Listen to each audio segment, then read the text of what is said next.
Luke chapter 12, verse 49, I am come to send fire on the earth, and what will I if it be already kindled? All right. Shalom. Call below. YAHAWAH, BAHASHAM, YAHAWASHI, BAHASHAM, QADASH. Let's give all praise to the Most High, in the name of His only begotten Son, in the name of the Holy Spirit. Double honors to our teachers, the elders and apostles, the great millstone who taught us the truth and sincerity. Peace and salutations to the hopeful like scattered abroad. Shalom to 144,000. We the prophets in Babylon camped down here in Tampa, Florida, coming out here to prophesy the destruction of America and preach salvation to the elect of our people. Come back to Yahawah, BAHASHAM, YAHAWASHI, that you can, Lord, will be saved from the impending doom and destruction that's coming. All right? Once again, double honors to our teachers, the elders and apostles, great millstone who taught us the truth and sincerity. And peace and salutations, man.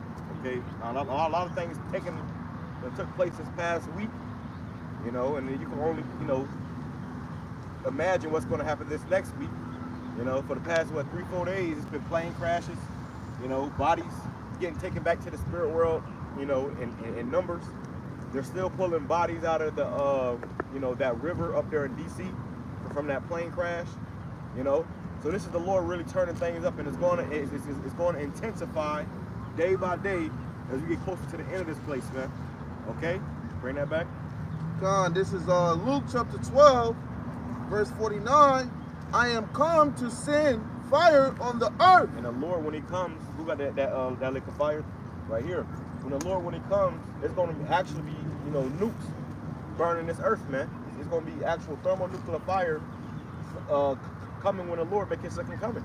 All right? So He says, I am coming to send fire on earth, but what will I if it already be kindled? You just had these wildfires in California. People's houses, multi-million-dollar mansions burnt down, man. You know? You have people that lost their lives in that fire. And you know what's crazy? I saw a video of Northern Kingdom working in the fields still while that fire was going on, man. But now they're being deported, you know, things are getting tense. You know, they come into jobs, they go into churches, they go into schools to grab people up. So, hey, and this is what's causing a lot of anxiety in people, man. People are on edge as is, people losing their mind, friction, you know. So this is only going to increase and get worse as time goes on. You got Trump, who's been in the office for a little over a week. He passed all these executive orders, you know, bringing hell down. You know, what over 300 executive orders already, man. You know, so he's putting a lot of things in motion, which is going to lead to more hell, more death, more destruction. Go ahead. And what will I if it be already kindled? Right. So the fire's already been kindled here, which is what tells us that we're getting closer to the Lord's coming, second coming, man. All right. And if you don't take heed to that, if you try to shrug that off, you're going to be surely burned up in this destruction that's coming. You're going to be put to death. Okay? The people just hopping on planes, just going by their day, living their own whoop-de-doo of life, and they ain't making it to their destination, man. They're still pulling bodies out of the river. And the prophet's been telling you that, started with our head elders and apostles, great millstone, this whole time, that great death and destruction is coming. There's going to be more death and destruction that's coming, man. Okay, so that will behoove you to start taking this truth seriously, start taking the Lord seriously and His prophets seriously. Go ahead. I got the NLT for Luke 12 and 49. It says, I have come to set the world on fire, and I wish it were already burning. The Lord wish it was already burning. So the Lord is, see, the Lord YAHAWASHI, who you're going to call Jesus, He's ready for this place to go down. He's ready to make His second coming. He's ready, but it's all at the behest of the Most High, Yahawah. Okay, He's waiting for Yahawah to give Him the green light to go ahead and do what He got to do. Okay, but He can't wait. He said, I wish it was already burning. I wish this place was already over. I wish America was already destroyed. So that's the spirit that who you call Jesus is in. Okay, His real name is YAHAWASHI. He ain't coming here to save all mankind. He's only coming to save a remnant. Okay, which is a small number compared to the masses that are about to be obliterated in thermonuclear fire here in America, man. All right, go ahead. And there was a video I seen this morning on my way to camp, and it was like a news. It was reported on the news how all these so-called illegal immigrants get deported, losing their jobs, and as they're picking the food in the fields, and they're replacing those jobs by Edomites. They said the Edomites can't even last their lunch break. They all want to go home after their lunch break. They're not physically fit. They're all complaining. They said, so they're going to suffer a lot in their fruit production because they get rid of all these Northern Kingdom, man. And what they saying that price is going to go up. Yeah. They saying price is going to go up. But another thing too, they getting rid of Trump talking about getting rid of your SNAP benefits. Yeah. Damn. So that's why famine is coming, man. Yeah. But it's going to also be a shortage of food on your shelves. So price is going to go up. People going to be hungry, you know. And these Edomites, they ain't used to working, man. They're going to have a hard time in slavery too. But they're not used to working. But touching on that point, I used to do landscaping. I did landscaping for years, bro. Maybe like 6-7 years when I did landscaping. And there was this Edomite that came on the job one time, and you know, he said he was hyped. He was all into it. Yeah, man, I'm used to hard labor. And if you know anything about landscaping, that's serious work, man. That's serious work. It's hot, sun blazing on you. You know, you going through all. You know, you carry the heavy ass. It's a lot. You know, especially down here in Florida, in the middle of the summer. That ain't for the weak, man. But it was like around lunchtime. That guy was fucking out of there, bro. He had changed twice. He was like red as hell. He was hyperventilating in the back seat. I'm like, you all right, man? I'm just sitting in the front seat laughing like, damn, he ain't gonna make it. He ain't gonna make it, man. He ain't gonna make it. Used to hard labor. He was so hyped in the beginning. I'm like, he was like, he back there, he's throwing up, he's throwing water on his face. He had changed like twice. He brought a spare change of clothes. He hadn't changed his whole clothes. So he was catching hell, but he didn't last the whole day. You know what? A little bit after lunchtime, he ended up just going home and said he couldn't do it. So these Edomites that's talking about it, oh, the Mexicans are taking our jobs. You go do those fucking jobs, man. Right. And you see they can't do them. So this place is doomed to fail now, man. And those deportations are leading to a negative impact on America, Babylon. Right? You know, deportations, and you know, I just got into a news article on that. You know, it said over 75%, you know, of farm workers didn't show up over there, Bakersfield, north of LA, man. All right, so over 75% of that job didn't show up because they were afraid that ICE was going to come and raid. You know, and that's what's happening in the workplace. You know, you got kids not showing up to school. Right. You know, we just had another news article where they said, you know, one of the they heard someone speaking Spanish, and they took him into custody for that, man. Yeah, bro. So it's like, you can't speak Spanish. They're questioning you. All right, look Spanish. Can't even look Spanish, man. Yeah, right. You know? Hey, and there was an article they invaded the church too. They got some so-called immigrants out of there. Yeah, they went into a church and grabbed the guy up. His family was in there praising Jesus. Jesus wasn't saving nobody. Jesus came knocking with ice on the shirt. I told my coworkers the other day, I walked up to him, I said, hey man, somebody's outside looking for you, man. He was like, I said, yeah, they had something on their shirt. They said, I-C-E. He said, I-C. He like, just like that. I said, and I started laughing. He started laughing at, you know. It's not really funny because people are really getting snatched up right now, man. You know, but even with that being said, man, a lot of your these so-called illegals is your workforce. You know, so America's pretty much decimating its workforce. You see, trying to make America great again. They're decimating its workforce. One of the brothers put in the chat today how I believe it was Trump, one of Trump's sons, said, if anybody get in the way of them of America's golden age, they saying that they're gonna do more than sanctions. And that's just Trump really bringing back that image of the beast, man. Rome's ways revived, the golden age, make America great again. We're talking about Rome, man. I don't know, dude. Go ahead. Precept. It says, Amos chapter 3, verse 6, shall a trumpet be blown in the city, and the people not be afraid? And this is the trumpet being blown, man. You coming out here, people out here naked, and just got rocked back and forth on a one-wheeler. Yeah, when I'm playing some type of sport. You know, these people ain't afraid. Right now, the trumpet is being blown, man. They throwing a frisbee over there. You know, people at the water park. But that trumpet is being blown. So this is the trumpet being blown. And after this, you're going to hear sirens. You know? Literal sirens, man. And when you had it when it was crash, the plane crash, you seen a bunch of sirens going on. Yep. And people were screaming and they was, you know, freaking out. Yeah, bleeding and wilding, man. You know, because they seen that someone said it was the end of the world, you know. Well, this is all happening as you see right before your eyes, so how much more for when things are quicken up more. You know. You said somebody said in our comments to read Matthews. Okay, the beginning of sorrows. So. Nah. She said it was. I believe it was a scripture about the signs. These are the signs from the Lord, pretty much. But the beginning of sorrows too. And in one of them videos, there was a woman who started hysterically crying in the back of the video of that plane crash that happened last night. You know how you know how women are, bro. They go to fucking scream. It's you know, she was hysterical, you know. And you just heard her in the back. That's what you're gonna hear every day. Multiple women. All you're gonna hear is people wailing and screaming and hollering and shit. Because what, a fear. So right now that fear is starting to rise up, and the prophets are telling you. Before you hear literal sirens, you're hearing the sirens of the YAHAWASHI, which is his prophets telling you to repent, get right, all hell about to break loose. We're literally warning you of impending doom. People don't hear it. They just walk past, all those guys are crazy, until a plane fucking crashed in your shit, man. They said it took out like 5 houses. People was probably in them houses. We was talking about it last night in the class. You probably was taking a shit. You probably was watching TV. You was in the comfort of your own home, thinking nothing can happen to me. I'm safe in my own home, in my own, you know, you secure. And all of a sudden the fucking roof cave in and you see a cockpit in your living room, man. You know, you on the toilet taking a shit, you open the bathroom door in there and your whole house is on fire.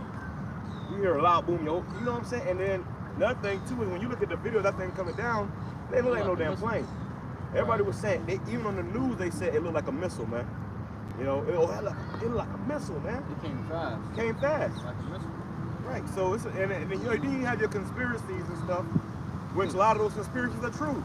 There's a lot of shit going on, and you cannot take the mainstream media's narrative of it, man. You know, they're false. These devils lie to you all day, every day. I was thinking about that. You know how much the media lies to you? You get paid to your face. They're sitting there with straight face lying to your ass. Sure. They can deceive if I can add. Yeah, right. They can deceive anybody to believing anything. If it's on TV. And a good example of that is 911. Right. Where they convinced the people to believe that a plane actually crashed into the World Trade Center. Hey, well, you know what's crazy about that crash that happened in D.C.? One of the main guys that said he seen it with his own eyes, he said, I never saw a helicopter. Damn. There was no helicopter. They fucking cut that.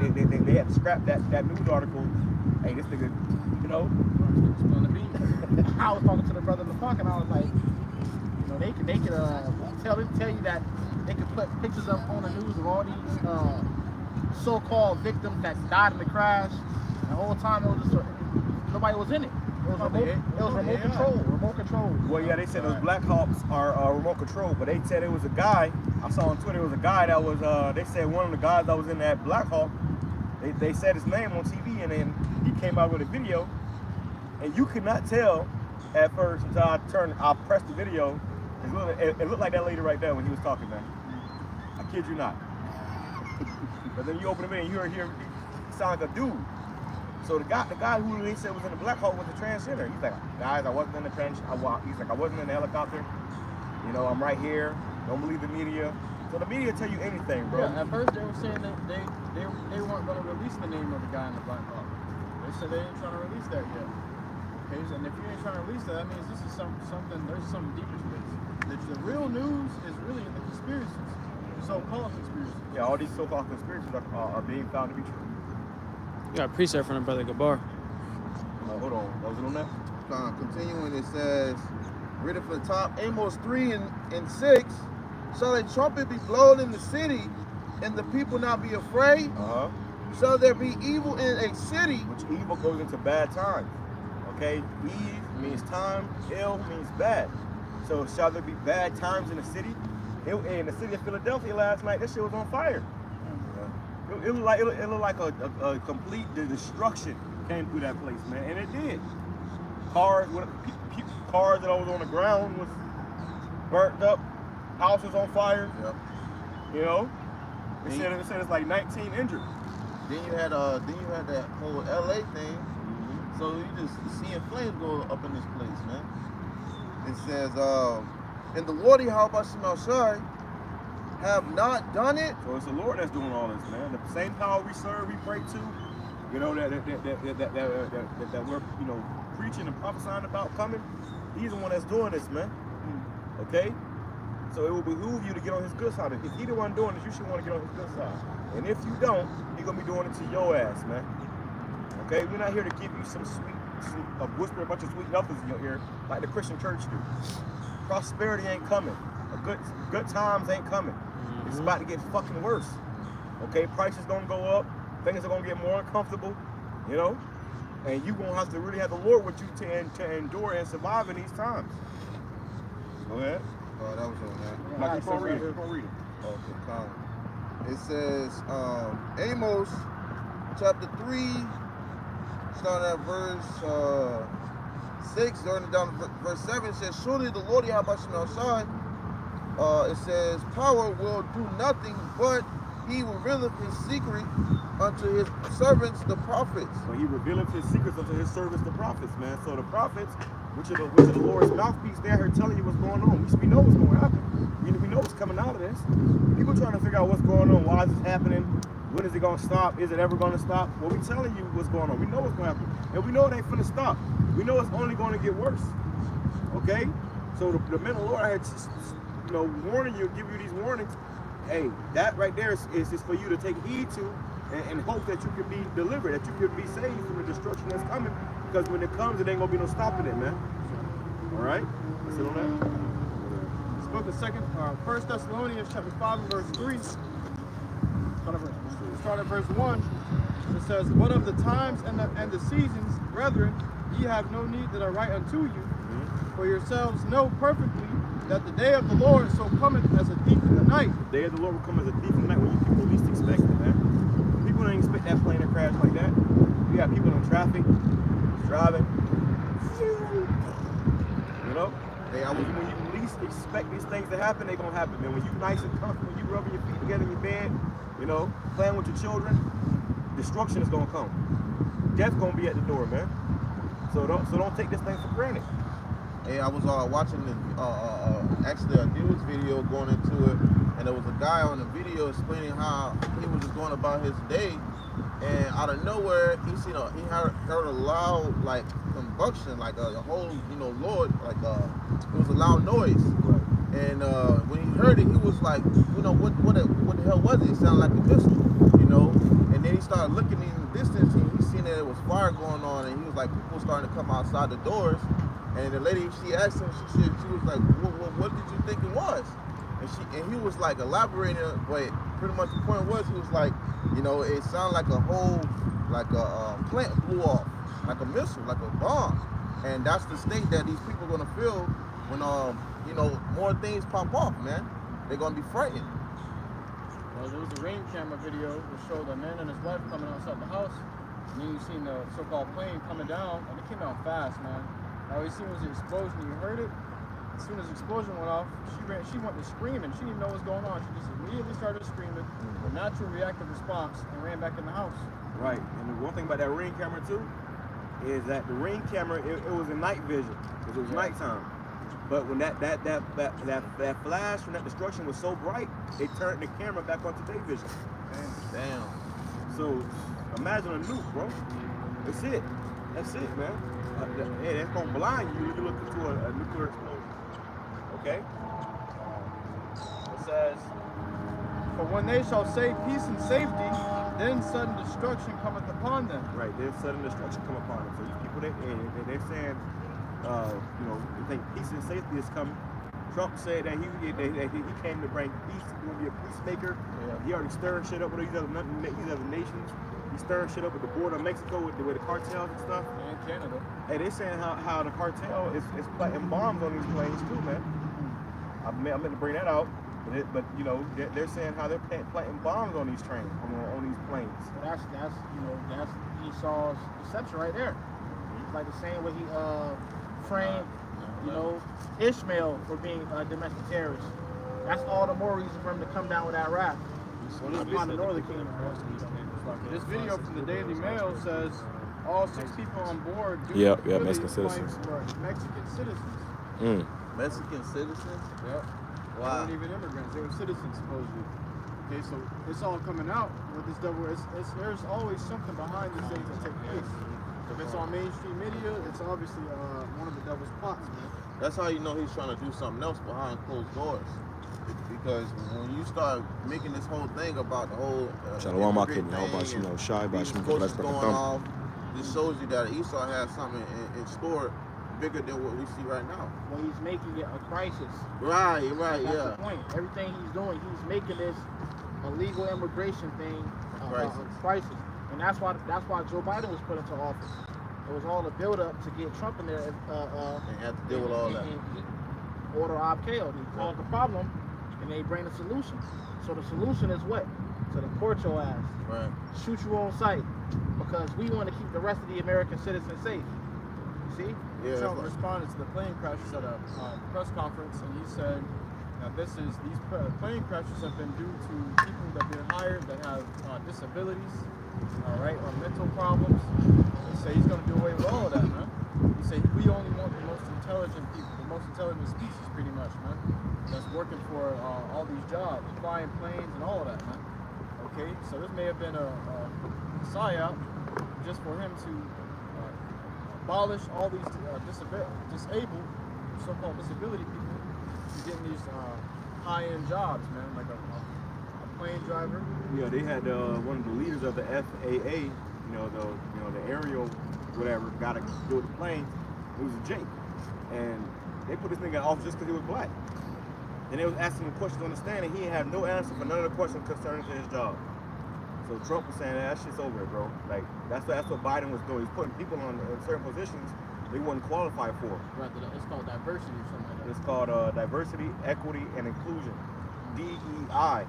And they showed you with those fires in California how the majority of the fire force and the Senate is DEI. And they had a picture that said showing the fires. It said 0% contained. 100% DEI. Meaning they just letting straight retards up in there, and it's fucked up. They add you Jake saying with that, man. And that's a part of the post you brought out earlier about the so-called tranny. You shouldn't say so-called tranny. Being in that helicopter. He said he was never in a helicopter, but they're saying that he was in a helicopter. So Trump is trying to get all these trannies out of these jobs, man. He's trying to get all this shit set back to the way of Rome. Hey, what they saying about getting them out of the military too? Yep. Which we all with that, man. They got a tranny too, don't it? Yeah. You got all these weirdos, these freaks just running around these high level positions. We got to suffer them. That was the Biden administration, man. Kamala Harris is gonna do worse. So we 100% with Trump doing that, man. Yeah. But I was watching the elders and the elders, in Dallas, and the apostles were there too. And they was going into it how this guy Trump was saying we went into it in our video. Any gangbangers, you fucking niggas, repeated offenders, they gonna start putting you niggas in Guantanamo Bay too, man. Niggas keep getting trespassed for properties. Yeah. We knew a guy like that, man. Yeah, repeated offenders. They will send your ass to Guantanamo Bay. And this is all just an accumulation of putting people in FEMA camps, man. Right. Trump came into office on the promise that he was going to get 11 million people, illegals that's in this country, deported up out of here. You know what that looks like? 11 million people. They're not playing. That's a long term right there. They're already doing at least 1,000 a day already. Right. So the persecution is only going to get tighter. The persecution is going to get worse, man. And then as you see these things popping off and all hell break loose and things getting worse, hey, understand that Yahawah is doing this, man. And you already was warned. Hey, and it was crazy because you said it's going to get tighter, which is going to just lead to more uprisings, uproars, and people rebelling. People going to be out there protesting in the street. Yeah. And Trump going to say, martial law. Yeah. Martial law. And when you say martial law, they're gonna go out there with fucking and that they don't give a fuck. They don't care for you niggas anyways. They're gonna go out there with straight street sweepers and start mowing the whole damn, this whole George Floyd, Black Lives Matter shit. They ain't with none of that, bro. And that's what they're looking for. That's what they want. Especially they're looking for you to give them a reason. Yeah, especially when they start coming with families. You see how that guy was. He was wilding by his woman, his wife. So how much more for when there's a bunch of people in that state? Hey, I saw a video of this nigga Trump I still gotta upload it, man. This nigga Trump, man, that nigga is ruthless, bro. He said how they sent 2 planes to Colombia, and this nigga said this shit. This nigga said this shit on the live, you know, the little meeting shit. And he said they sent 2 planes out there, and Colombia denied them. He said, "Will they enter the part of fuck around and find out?" So he said he immediately told them we're gonna put sanctions on their ass. And he said, you know what? They apologized. They flipped the script. They started talking all nice again. He said, they wouldn't even talk like that anymore. They wouldn't talk like that anymore. And they changed their whole fucking. And then they sent the plane to get the illegal immigrants so that they don't have to send another one. So Trump's letting you know, like, bro, he ain't playing. He coming with it. He coming with it, man. He gonna bring that fire, and that's gonna put these other countries in a whole different vibration too against him. That's why the scripture says the beast shall hate the whore. Yeah. You know? Yeah. He doing some very demonic shit, man. He bring the hammer down. The scripture called him the hammer on the whole earth. Right? He told Canada straight up, y'all get these 25% tariffs. And the president of the meeting was like, we can't afford that. Hey, well, the president of Canada, he just resigned. Wow. He resigned. Trudeau, he just resigned, man. He said, I can't do this anymore. You know, he just pretty much backed out. So they're trying to find somebody to replace him now.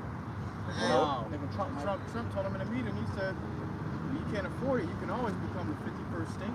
Right. And it's a hard choice for these countries. So they're like, damn, we don't want to be a part of America, but then you're going to put tariffs on us.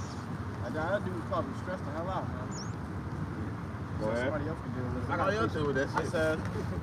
It says, for when they shall say peace and safety, then sudden destruction cometh upon them as travail. Sudden destruction, man. Okay, so it's going to come out at a sudden. And you got an example of that last night. And that's why somebody said that's a sign. Because that's how destruction is going to come. It's going to come when you least expect it, man. Okay? When you're not thinking about it. When you when you think about Mary Ann at the job or Susie Lou, you know, your mind's completely somewhere else, and your ass going to be, you're going to go from that to think about why my legs gone. Wow. The Lord going, and people going to be seeking answers to why this is happening. Why is this happening? What's going on? And the only people who have the answers are the men of the Lord, man. Yeah. That's why you brothers, hey, I thought we was going to last night. You brothers gonna be gods in that day, bro, amongst these people, bro. That's right. Because they're gonna be looking at you like this man calm as a cucumber. How is he not bugging out? Hey, it's gonna be a treasure to have a sound mind in the time we're coming into, man. I got that word suddenly right quick. And it's beautiful you say that because these people, their minds aren't focused on shit. Anything can happen at any moment. But our minds are. At all times, we're expecting danger. At all times, we wake up, it's like, man, we should go up to date, you know? And if it do, we're going to be giving all praises, man. And these people going to be panicking. That's why they're going to look at us, like brother said, like gods, man. They're going to follow, we can follow brothers around. Brothers going to be leading whole packs, man, in those days. Now it's maybe 1,000 people, 100 people, 200 people. And they all looking at you like, what do we do next? You're going to feel, hey, you're going to feel that pressure that Moses was feeling, huh? I was just scared because I was going to say that. Brothers going to be like, many Moses. Like, yeah, bro, the Lord already raised us up, you know, and people can already see that. But it's really going to manifest itself when this is the only thing that matters. Right now, you still got social media. You still have, these so-called celebrities, which Esau put on the God complex. But when all that's shut down, the only thing that's going to matter is who the Lord is dealing with. That's right. So, and that's why, the Lord had through the Spirit that we doing what we're doing right now. And brothers all over the world is doing what we're doing right now because the Lord is setting up His government on earth. That's why we can't take this thing for granted, bro. The Lord is establishing a government, and even, in the ancient world, you couldn't go into the temple lame, you couldn't go into the temple fucking with some type of element. No, you had to be whole. You had to be, the Lord ain't looking for those stragglers, man. You gotta be on your shit. You gotta be, Lord looking for the prime, the top of his class. We can't be no fucking stragglers thinking we're gonna be able to, just like in the movie 300, you had the guy come up and he, the damn hunchback dude, he couldn't lift up his shield. And this, that's why scripture says every man must work out his own salvation with fear and trembling. We need everybody to be a fucking unit, bro. Right. We all gotta be on our shit. We all gotta be on point. We all gotta be on it, man. We can't sit here and still be going through point A and point B with you, and here we are at fucking point Z. You know what I'm saying? We can't be still going through first grade and second grade levels when we already in fucking college, man. You know, the Lord is about to move quick, and anybody who ain't up to par, your ass gonna get chopped. And if you get chopped, it's gonna be to your own destruction, right. Your own detriment. That's gonna be, hey, you didn't make the cut. You know, this is why the Lord says He's coming for an elect. You know, when you deal with an election, that's a premium group that everybody else, you know, not just anybody can be of that number, man. You know. Well, that goes into the parable with the 5 wise and 5 foolish brides, man. Okay, because all 10 of them knew, but 5 of them were foolish. And then that day they're gonna be like, "What's up? Can you get some of your oil?" Right. Nah, you don't get oil for yourself. Scripture says, you know, make the most of this opportunity. Somebody grab that in Ephesians. It goes into it's an NLT, right? But in Ephesians, it's going into walk worthy of a vocation. Nah, the evil times. Ephesians 5. Ephesians 5, right? But grab it in the NLT. Finish that up. For when they shall say peace and safety, then sudden destruction cometh upon them, as travail upon a woman with child. As travail upon a woman with child. What happens when a pregnant woman is about to give birth? She goes into labor. Her water breaks at an inch. She may be walking with a cup of water. Her water breaks. She dropped the water. You know, or a glass of milk. She drop it. Oh, she go to hold her stomach. That baby's coming.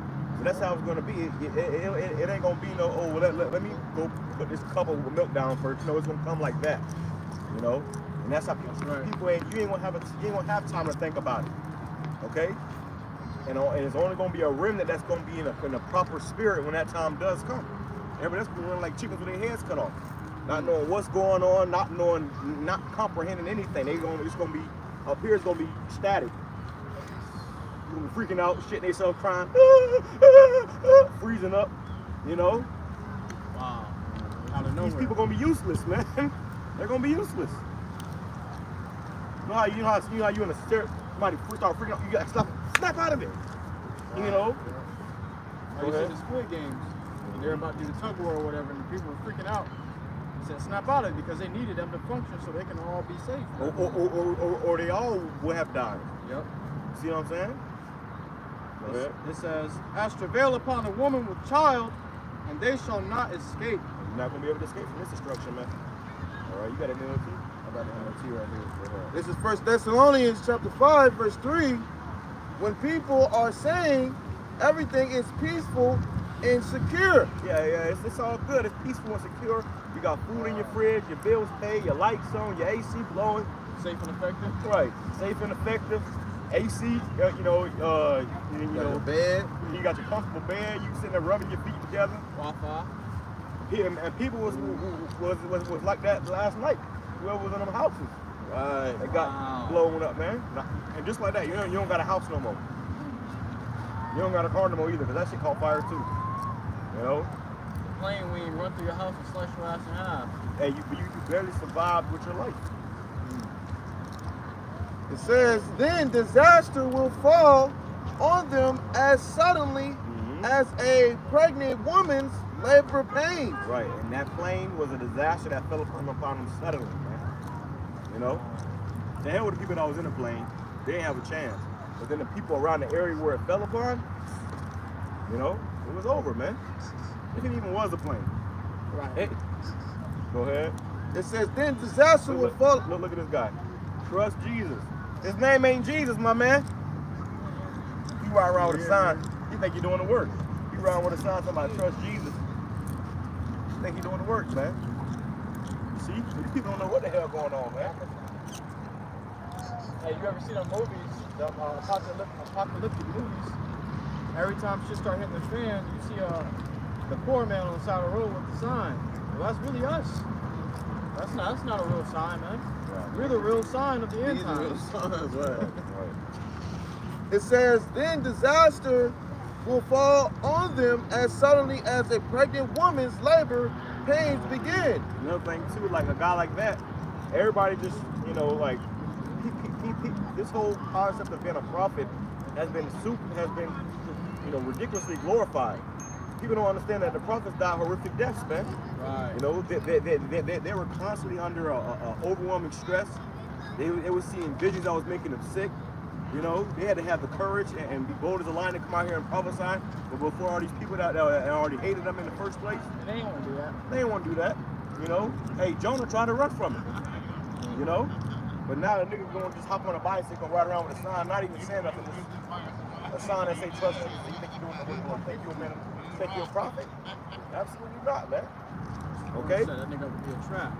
Right, it's a snare. Because then the people will start calling upon Jesus, and you trust and call upon Jesus, and that day your ass really gonna die. Because you're calling upon a different God. You're not calling upon a God of the Bible, man. Okay? Go ahead. And there will be no escape. Ain't gonna be no escape, man. You're not gonna be able to escape this destruction that's coming. When all hell really break loose out here and it's complete buck wild out here, man. You know, these Edomites out here, bro, they got ammunition, they are armed to the teeth, okay? And they hate you niggas, they hate you them moles, they hate all of you, man. They gonna start mowing people down, man. They ain't gonna show favor to the person of old or the young. Okay? It's gonna be a barrage of bullets constantly flying over your head. People, what do I do? What do I do? What do I do? And you're gonna be stuck. And then that day, we're gonna be laughing at you people, man. You know? Yeah. Hey, to add on to what the brother said, the man passed by with a sign saying, trust JC. Okay, the scriptures say, woe to you when all men shall speak well of you. All right, people walking by to him probably say, yes and all. That's not it, man. You don't see people walking up to us clapping. You see people walking up to us and glorifying us or anything, man. Because we teaching the truth, and the truth hurts. All right, truth telling you that, hey, whatever you're doing is wicked. You keep doing it, you're gonna die. That's it, and that's the truth, man. Right. I got it. Who got that security? Grab it in the GT as well. First grab it. It says, Ecclesiastes chapter 5, verse 7, make no tarrying to turn to the Lord, YAHAWASHI. Right, so don't keep delaying, man. I'm gonna take the Lord seriously one day. I'm gonna take the Lord. That day might not come. Okay, we're coming into a time where the Lord's about to start taking souls back to the spirit world in a mass number. You may wake up one day and you ain't going to sleep that night. If you do go to sleep, it's gonna be in the spirit world. Okay, people, you know, like for the past 4 days, man, plane crashes, like just miscellaneous destruction is going on. And then it's gonna be pretty soon. This is gonna be full blown.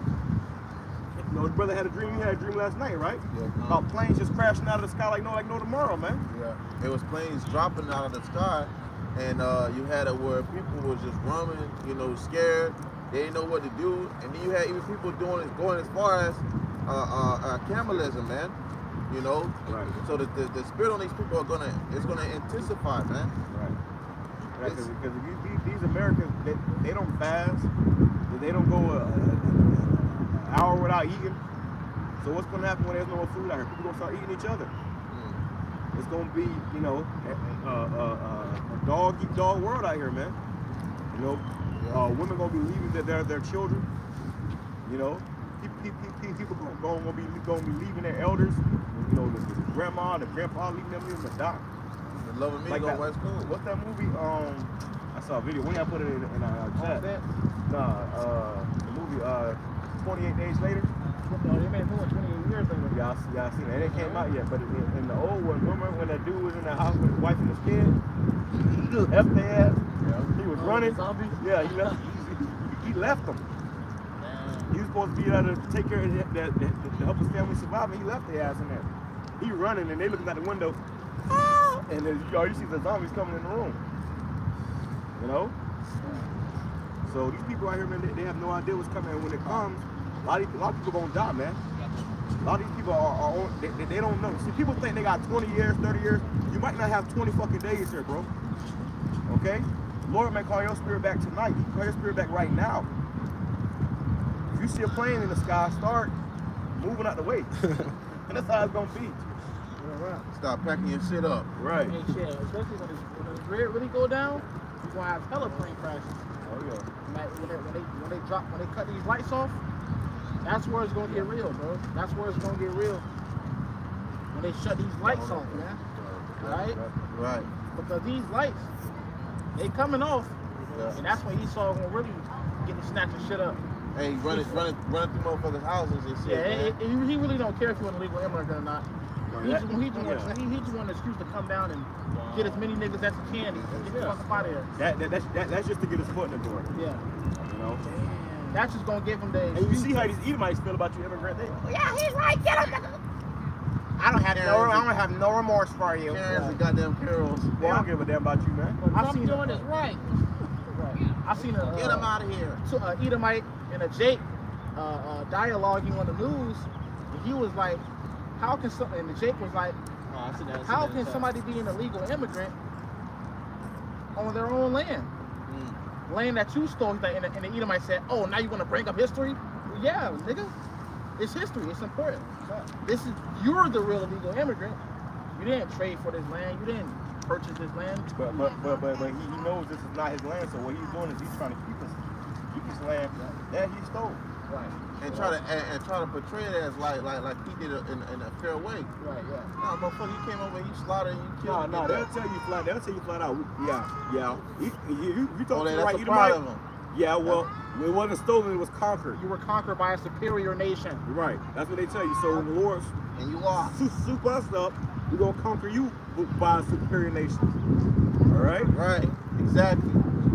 Now they're trying to come for the so-called native Indians as well. Talking about That's gonna be just. trying to call them illegal immigrants. Well, hey, you remember he was talking about the birthright citizenship? Are you gonna play basketball for Jesus? Yeah. You know that's not his real name, right? Yeah, but Jesus is called Yeshua. Well, Jesus is called Jesus too. his name is YAHAWASHI. But did you know that the Lord, according to the Bible, was a so-called black man? I seen Jesus. You seen him? Yeah. Was he black? Then that wasn't him. Yeah, well, No, buddy. He changed my life. He changed your life? Yeah. How he changed your life? He delivered me from being possessed. You was possessed?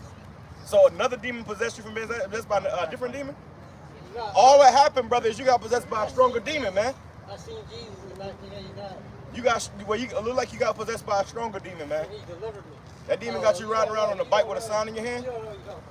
Okay, we're gonna see. We're gonna see that. According to the Bible, he's a so-called black man. Demon, motherfucker, I got possessed. Jesus would take me from, no, that demon just leveled up on your ass, and another demon possessed you. He's possessed, bro. He got a hat on saying, I love Jesus. He got a sign saying, trust Jesus. He's lost, man. He got possessed by a stronger demon, man.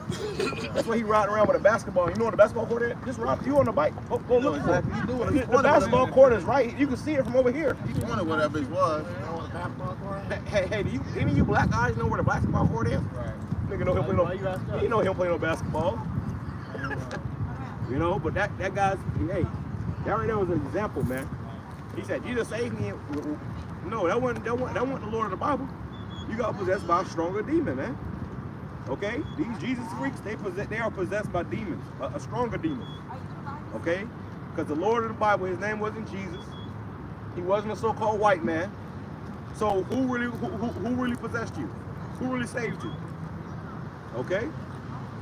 And hey, when you deal with demons and demonic spirits, there's levels. The scriptures talk about legion. There's levels to demons. You got low-level demons, you got higher-level demons. Okay? You might get possessed. You see people that's out here bugged out, cutting themselves up, jumping in the fire. They're possessed by low-level demons. Then you got people that's out here really on some demonic shit. They're possessed by higher-level demons. And you people that's in between, talking about Jesus, you're possessed by demons too. Yeah, scripture says he took unto him 7 more spirits more wicked than himself. Which 7 is completion, so it can be 1,000, 3,000, 4,000. Legion of demons. Lord just send a fucking million demons on you. And the fact that he said there was more wicked than himself, the first demon, that shows you that there's worse demons out there, man. That's stronger. And a demon can be so damn strong and deceitful that it can make you think that you really that the Lord is really dealing with you. Right. You know? And this whole time, it's just a demonic spirit got you out here riding around on a bike with a Jesus, trust Jesus sign. Right. You worshiping a demon. The demon that possessed you got you worshiping him. Right. You calling him JC. Damn, you don't even realize it. That's the delusion. Back to Ecclesiastes, known as Sirach, chapter 5, verse 7. Make no tarrying to turn to the Lord YAHAWASHI. Right. Don't keep delaying, man. You see, time is not of an essence. Okay? The time is running short. Go ahead. For suddenly shall the wrath of the Lord YAHAWASHI come forth, and in thy security. In thy security, where you think you secure, you safe, nothing can happen. You know, I'm good. Thou shalt be destroyed. You're going to be destroyed. Okay? And the Lord can destroy you in many different kind of ways, man. There was a show back in the day called 1,000 Ways to Die. The Lord got infinite ways to die, man. Okay? Infinite ways He can take you out. Okay? We having a whole council about it. Hey, it was an article came out about a recall on potato chips. And they said it's the highest recall thing or whatever. And they said that the alert or the alarm was that it can cause death. So you can eat you can be eating a bag of potato chips and die. You had a 12-year-old girl that died drinking a milkshake. This is the valley of the shadow of death, man. She drinking a milkshake and all of a sudden she in the spirit world. Remember I said she was coconut water? Coconut water, the guy was the almond milk. It was coconut water. The guy was like throwing up like this. It was like You guys start having a seizure and it was shit? projectile throw up. Yeah. Bro, you just eating and drinking and you dying now. Okay? People thinking the Lord for a joke. People think the Lord a joke, bro. The Lord can have your ass eat a potato chip and drop dead. Damn. You could be munching on some damn Frito-Lays and your ass laying up in a casket. Laying up in the morgue somewhere. That's gonna be your last lay. Up in the in the morgue somewhere, man. People think the Lord is playing. The Lord is not playing right now, man. And if it's happening like this, imagine as days come, weeks come, months come. Okay? Go ahead. Well, that's And even then shall evils increase. Sword, famine, pestilence, plague, death. Okay, because now these people are thinking they're good when Trump's in office. Well, we good, we chilling. But the scriptures say even then, the victual will be so good, sheep upon earth, and even then shall evils increase. Okay, so you think you're good now, but now you're seeing plane crashes. Okay, more countries are jumping into this war, man. Okay, it's not getting any better. You thought Trump was gonna save you? This country is on a downward trend. Whether it was Kamala or Trump, this country is still going down, man. That's prophecy. Hey, prophecy. You know, you can do to change that, man. Hey, if you think about it, you know, this month been going on a downhill from 2000, or what was it, 19, man? Yeah. Really, it started spiking. Yeah. This shit started happening with the you know, that C-19, and it's just been getting worse and worse and worse, man. People been dying suddenly. Yeah. Because that precept. Well, when Trump got in office, he also mentioned that next year is going to be America's 250th year anniversary. And we know that most kingdoms don't go past 250, man. You know. It says. So this is the end of America, and you alive for it. Surprise! You alive for the fall of a kingdom, the fall of an empire, man. People always say, not in my lifetime. Yeah, that's you know, comfort talk. That, you know, that's you trying to make yourself believe that, but yeah, in your lifetime.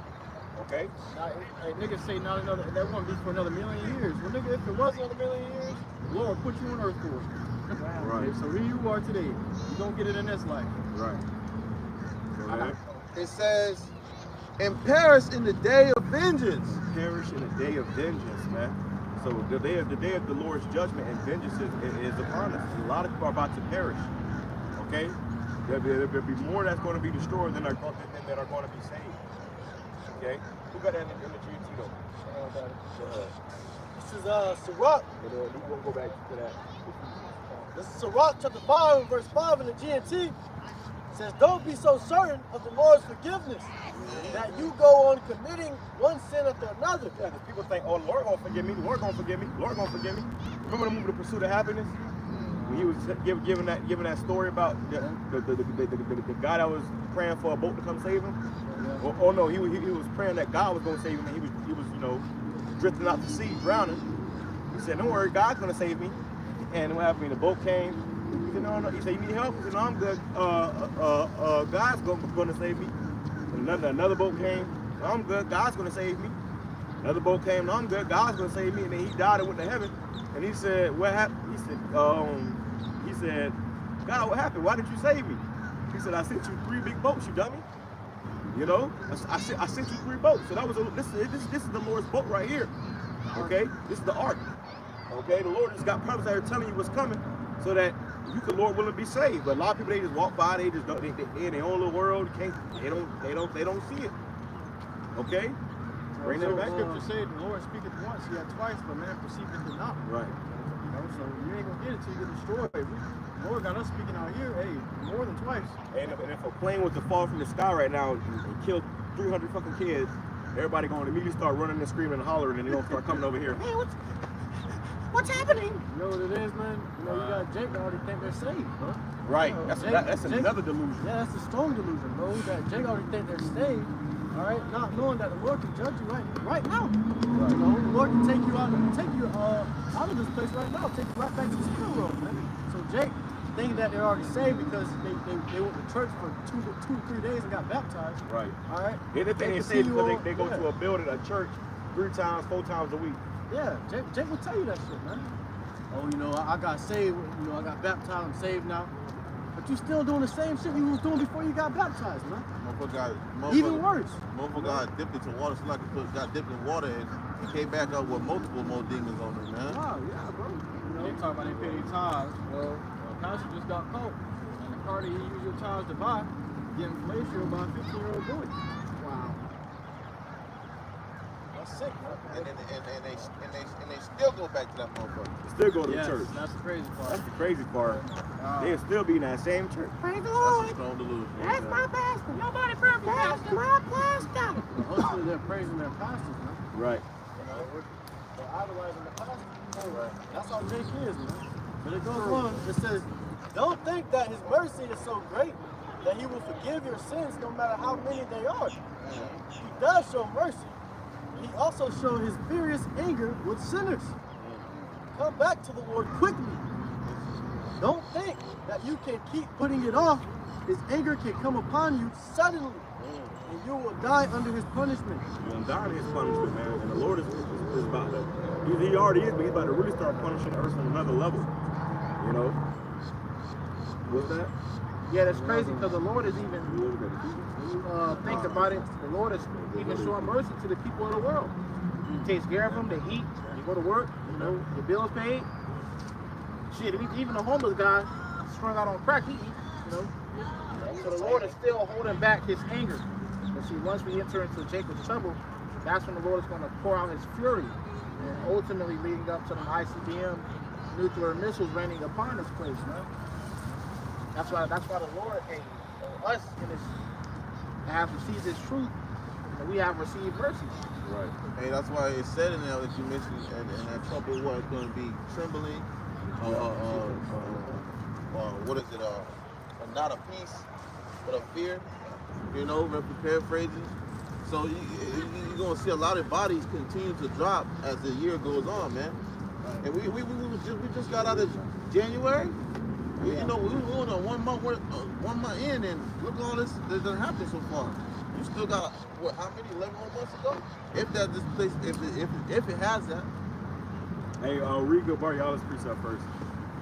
This is a precept from the brother Ibar Yahawadah. Shalom, bro. YAHAWASHI. Shalom, YAHAWASHI. Shalom. Ezekiel chapter 2 and verse 5. And they, whether they will hear or whether they will forbear, for they are a rebellious house. It's a rebellious people, a rebellious house. So whether they will hear or whether they will forbear, we're going to be out here anyways. Okay, telling to you, whether you believe it or not. You know? Ripley's believe it or not, whether you believe it or not, man. Okay, go ahead. For they are a rebellious house, yet shall know that there have been a prophet among them. You don't know who the true prophet was in that day, man. It ain't going to be the guy with them playing fucking frisbee.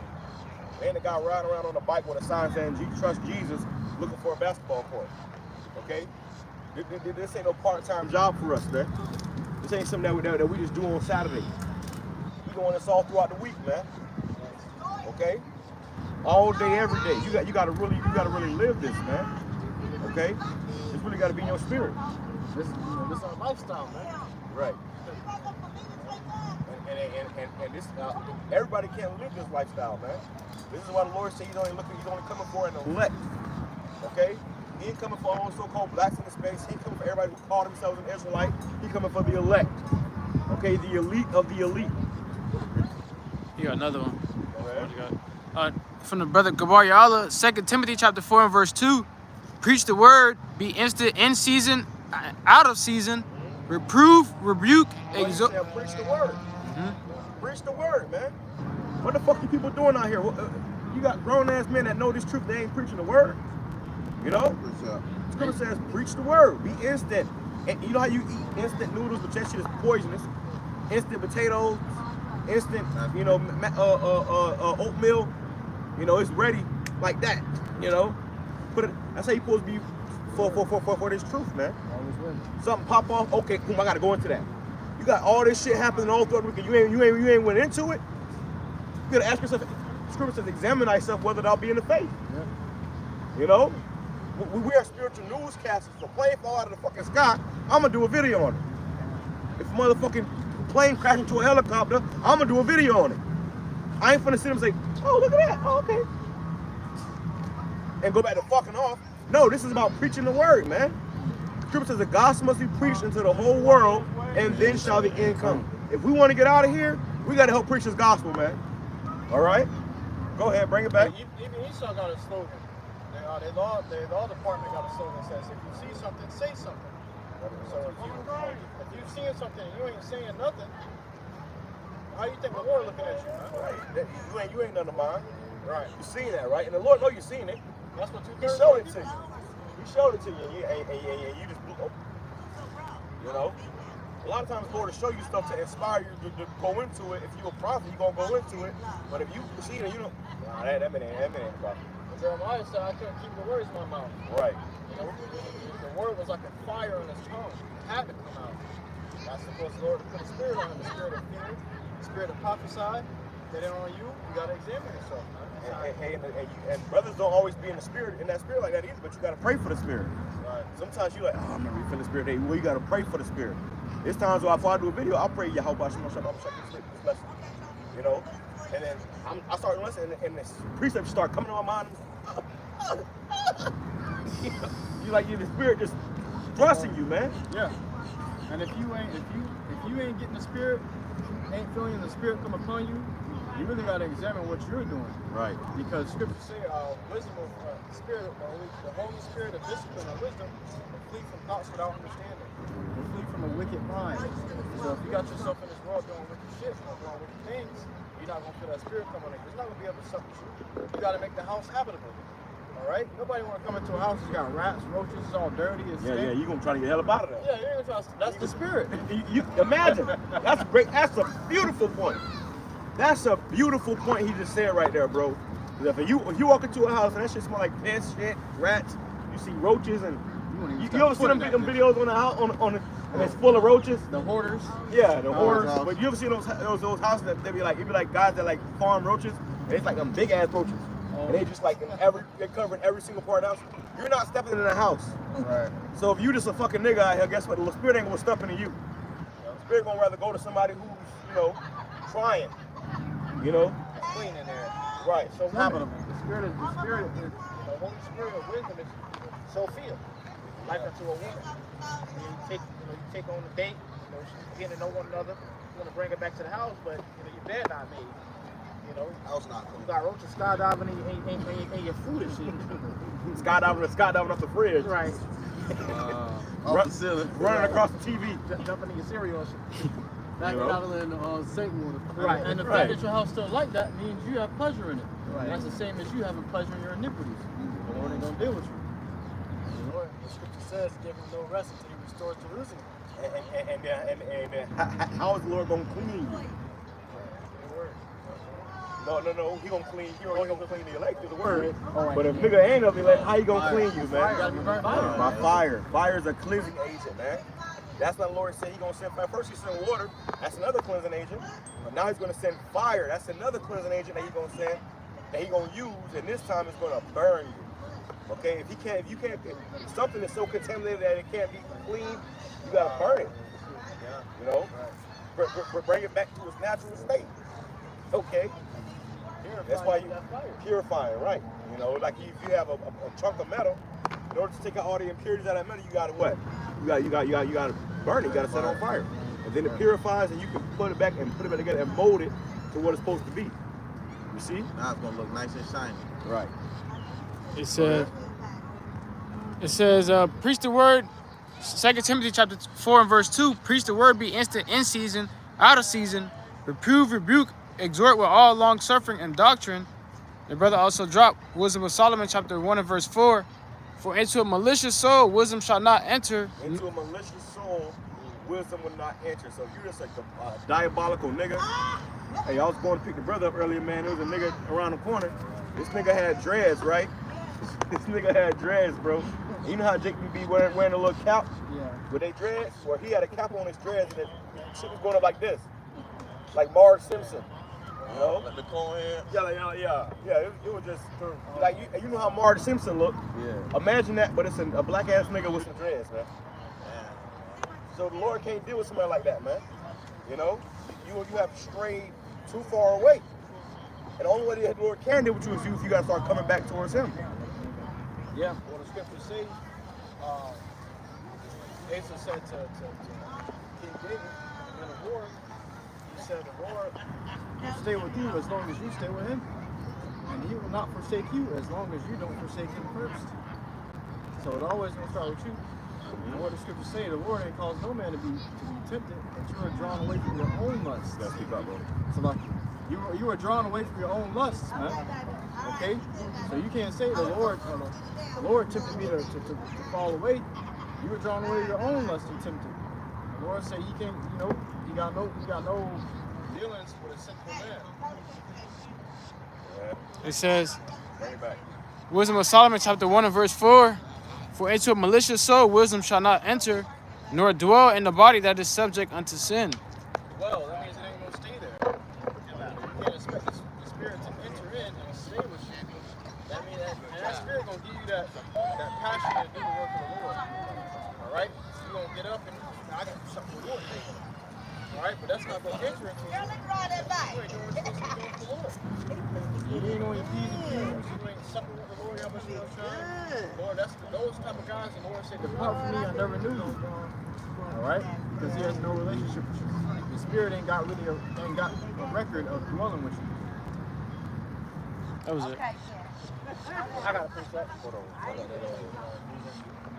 This is Ephesians chapter 5 and verse 15. It says, so be careful how you live. Don't live like fools, but like those who are wise. Make the most of every opportunity in these evil days. Make the most of every opportunity. Hey man, one thing I do, I find when I get in the car, I find that I have free time. So to me, that's time to do a lesson. All right? So make the most out of every opportunity. So when you get an opportunity, use the word for the Lord. Check in on a brother, send some prayers up. All right, read, do some lessons. Something that's going to be considered putting towards the Lord. YAHAWASHI. Lord, the other day, my woman, I got into it with my woman. She told me you're obsessed with what you do for the Lord. I'll take that as a compliment. That's a trophy. I'm gonna wear it on my shirt. How you supposed to be? Yeah. It says those that have a wife be as though you had none. So that's just why a lot of brothers don't have a woman because they ain't sticking around. Well, these women nowadays they want you to worship them. We were created to worship YAHAWASHI, YAHAWASHI. So if you really a man of the Lord, 9 out of 10 your damn woman ain't gonna stick around. Or y'all gonna be fucking beefing all the damn time. Okay. That's a fight for your time. Everything in this world is fighting for your time. And they're trying to pull you away from the Lord. That's the greatest currency. Yeah. You can't get it back. That's the most important thing on this earth. Besides this truth is time. Because time is something that once it's gone, you don't get it back, man. You can get everything else back in this world except for time. That's what I was about to say. Was the scripture goes into it. It says, "Don't live as fools, man." And you constantly see fools wasting their time on bullshit, man.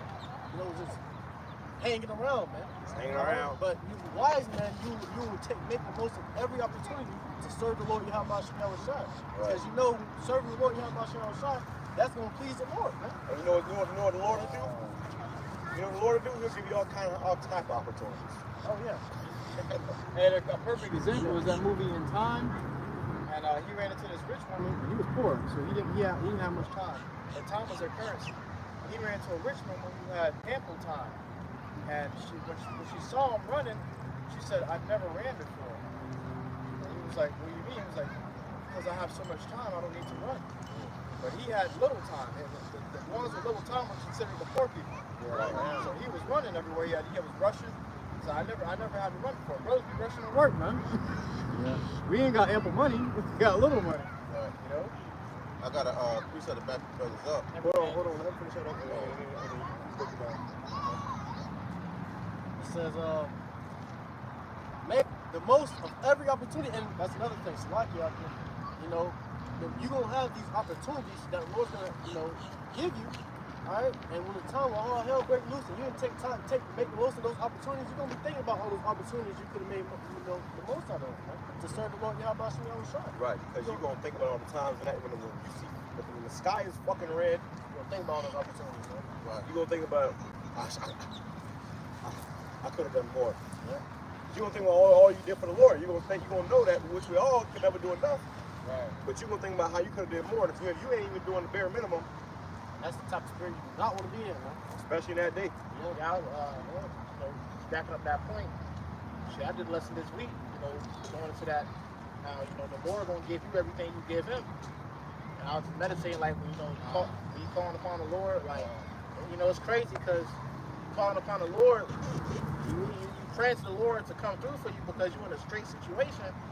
And it's like the Lord just let you sit in that shit for a little minute. And then you start thinking about all the times you was late for the Lord. Whether you was late to camp, you told the Lord you was going to do a video, or you told yourself you was going to do a video, end up going to sleep, Right. Imagine you tell yourself you're going to do a video, the Lord get excited. Oh yeah, you're going to do more. All the angels watching. Yeah, let's go, we ready to rock. And then you don't do it. Right. Like, they got to report that. So then you call the Lord, he letting that bitch ring for a little bit. He's still gonna pick up, but he letting that bitch ring. So you know what you do. So you know what you like. Then he's like, damn, bro. You feel it too. One thing you don't like is when you call somebody and they don't answer the fucking phone. Especially the only person who can help you. Right. Right. So it's the laws of life, man. Let them get back what you put out. And that's it. They be calling they bank when it's time for rent, and they don't be picking up. Or when you get on the phone call. And you sit on that bitch for an hour, and then that bitch just hang up. Right. Yeah.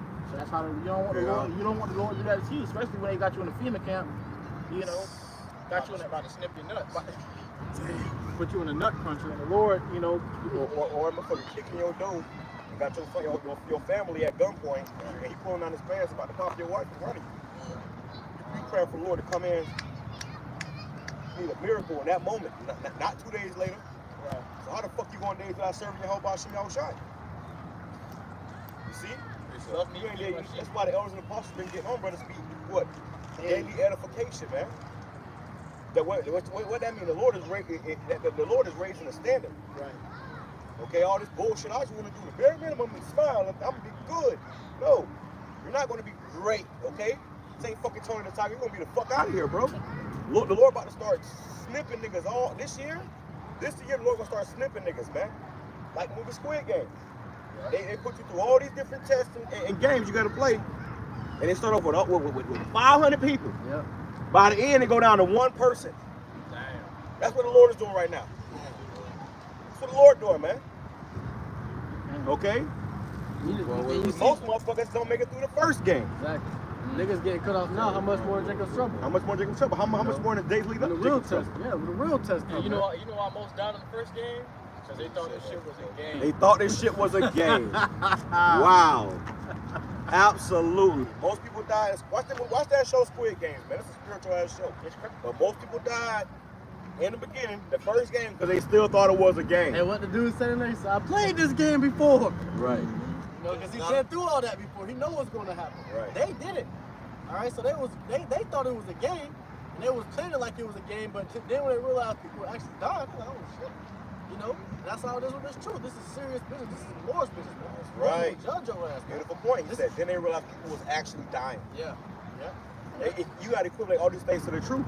You come in the truth, you thinking it's a game, but you realize people are actually dying. If not literally, then spiritually. Nigga could have been right next to you. Call your Lord. And that's that nigga's in the world. Bug the fuck out of his mind. You can't comprehend what's going on in this man's mind almost, man. One wrapped around the tree. One wrap around the tree. We had guys come. Yeah, man, show up. Nigga taking pictures with the sign. This very sign. Damn, this very sign. You know what's crazy? Jesus Lord is spiritually king and having you wait until those nuclear missiles. Our Lord's just gonna judge your ass right there and there. You know, spiritually bug you out, bro. But you don't got the knowledge. You get plagued by a whole bunch of demons, all into those nukes, man. All right, you're suffering from those demons, man. All into those nukes, but then you're eating them. Right. Or you just the Lord wrap you around a tree. Wrap around the tree. This guy was acting. I think it was about to either start or we ended camp. He taking pictures. They go flip me up. They like, this is a fucking game, bro. Get a picture. They flip me up, bro. Take a picture with the sign. Niggas trying to play a prophet. What did the Lord do? Bring him over here. Bug him out. Cast him out. Wrap that nigga around a tree. On the news. And his garment prevailed. Like phased it, bro. Yeah. You on the news. That's serious, bro. You know, and that's YAHAWASHI. And that guy in particular, he said a lot of demonic shit to me, bro. He was real demon because I'm the one that, you know, through the spirit of YAHAWASHI, brought him the truth. So I became an enemy to him for bringing his ass the truth. And you this, you that, you a fuck, blah, blah, blah. So, hey, all right, cool. Lord, judge that nigga.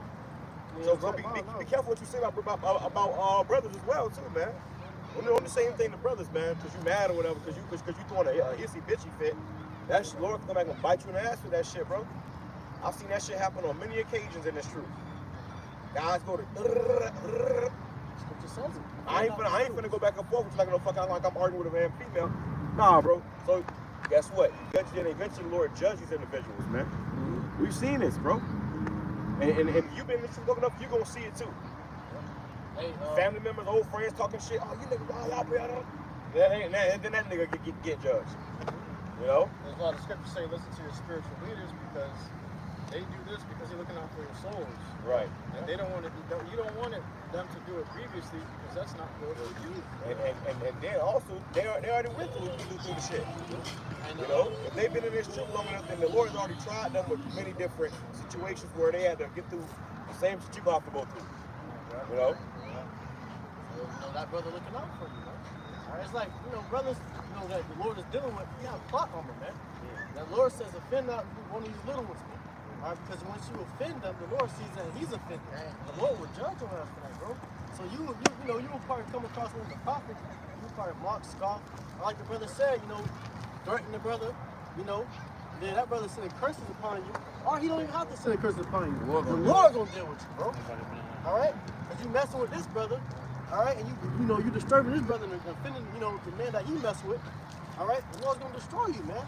You know. That's why, hey, the scripture says not to do evil for evil, man. Man, that because, counts. hey, at the end of the day, if you do something, all right, hey, you know, the spirit that's on the, you know, the brother, he gonna do it in a righteous way. Hey, you gonna only cause upon your own head, man. You know, by you just being a nigga, you know what I'm saying? By you just doing some crazy shit. Hey, brother gonna take a humbling, your ass gonna be looking crazy. That might have been your last warning. Yeah. That might have been the Lord. That might have been the Lord. Lord, Last time talking to your dumb Lord ass. already knew you wasn't gonna listen, but he's like, I'm gonna give you this last word. Right. You know. But let me finish this scripture. Yeah, that's why the Lord is to be feared, man. Oh, they gonna play. They gonna play. Oh, It's a bird. It's a plane. It's a fucking plane. That's time we're coming into where you gonna be scared to see a plane. All right, everybody gonna watch them as far by. You're scared to see a plane, bro. Imagine a plane start falling and you were right in the bed, right over you. You're trying to run, and you don't know how far you need to run. Right. You're just running. You're just running. Coming down. Go ahead. It says, Ephesians 5 verse 16, make the most of every opportunity in these evil days. Make the most of every opportunity, man. Right now we're in the evil days, man. Right now we're in a time where the Lord can judge you at any moment. Eating potato chip. Beginning of sorrow. Drinking the milkshake. You just see, yeah, bro. You just seen a plane crash and hit the ground. This is not the time to be playing, bro. Hey, and you know, I did a video and I found the video as a clip, and the guy, he said, Allah Akbar, Allah Akbar. Oh, yeah. But you would think that that's in fucking, you know, Palestine somewhere. That's here in America. That was here in America, bro. So, you know. And then you got the forest fire over there in Hollywood. Now, the Lord is really judging this place this year, man. This is the year of judgment, man. The Lord just sending judgments upon this place, bro. Still cranking up. Upon you niggas, man. It's only February. You know? And it's only February. No, bro. we just got to February. We just got to February. Like, what the Yeah, bro. February 1st, so what's next? what this month gonna bring? Exactly. You know? So that's the thing, man. You know, we are in these evil days. This is not the time to play with the Lord, man. Lord judging everybody right now. You do not want to be in that target. You got motherfuckers that just showed up to Guantanamo Bay today. You know? Just walked into, you know, right. Hey, watch that movie. Y'all watch that movie called Zero Dark 30, and it was basically showing how they basically was hunting down Bin Laden, and they had these terrorists somewhere in the middle of the fucking desert, you know, whooping his ass, waterboarding him. That's what a lot of you Jakes about to go through because you rejected his word, man. Right, and put that in the chat. Yeah, Zero Dark 30. I got Number one, just seen a video last night where the dude was recording. He said, damn, man, it's like every time we turn our head, we're getting our ass beat by something new. Oh, yeah. So these people are starting to get worn down from these plagues, but it's only going to get worse and more frequent. Hey, the thing is, Jake's still confused on what's going on right now, man. That's not the spirit to be in, bro. Really, they really is just not paying any attention to it. You know, they sunk in that damn, you know, Babylon's juice, and they just completely gone by America's ways. So they're not really paying too much attention to it. It's gotta wait until shit hit really like the C-19 for motherfuckers to start realizing. You have motherfuckers still going to their oppressors for help. Like, how much more do you need to see before this thing go up in flames? You know? And you got Northern Kingdom that voted for Trump. They forgot, like they forgot when he was throwing paper towels at you. Hey, You know? I was on my job, these Northern Kingdom, they came and asked me questions about this shit. I'm over looking like they all happy, like, hey, what you say about Trump? Hey. At my job, Northern Kingdom be proud when you vote for Trump. Yeah, about Trump. So I was getting up out of there. They had the shit face, man. The Lord's pissed off with you by that. Not what the Lord got Trump doing. Never trust our enemy. You will feel bad for you niggas, man. That was Northern Kingdom Jake that And voted for Trump. you know why it's bad too? Because even if they not getting deported, somebody in their family get deported. Right. So they're affected by it. You know? He saw that gonna get to the point. He's gonna start looking at how many years you been in this motherfucker. Right. He's considering that. He said everybody gonna have to prove who the fuck you is, man. You know?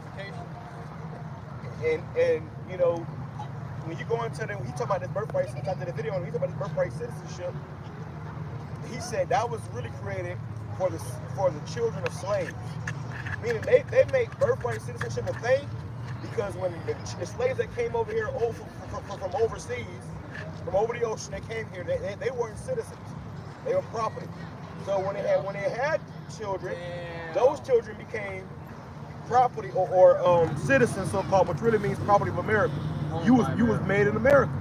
So that was for them to benefit getting those slaves.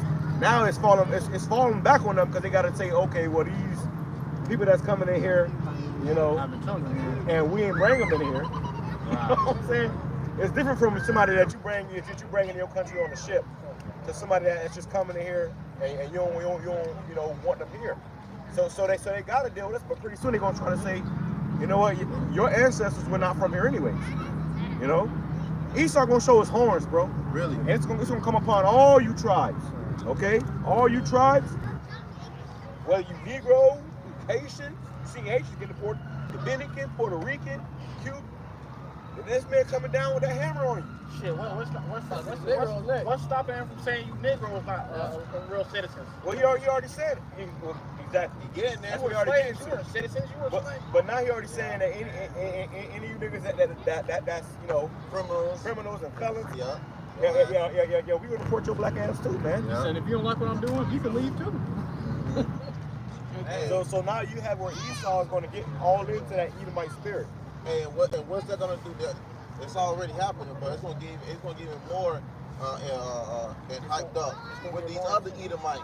You know, the lower level Edomites that be walking around with them marching and shit with the damn skull. I forgot what they call, but they be walking around with them Nazi flags and shit, man. Going on, Nah, them damn scullies. The scullies and shit. Well, they gonna act. Skinheads. Skinheads, yeah. They gonna start getting more active, man. They gonna start getting more active. You know they voted for Trump. That's why you seen that in the Purge movie. They kind of Yeah. out there with their Ku Klux Klan fucking costumes on, man. Showing that pride of theirs. On the back of them trucks with their guns. Mississippi just started They about to start hunting you Jakes, bro. They already giving them awards for $1,000 for college and shit, man. Brown, put it down. If it's brown, put it down. Come on, let's go to precepts. Let's go. The brother Finish this off.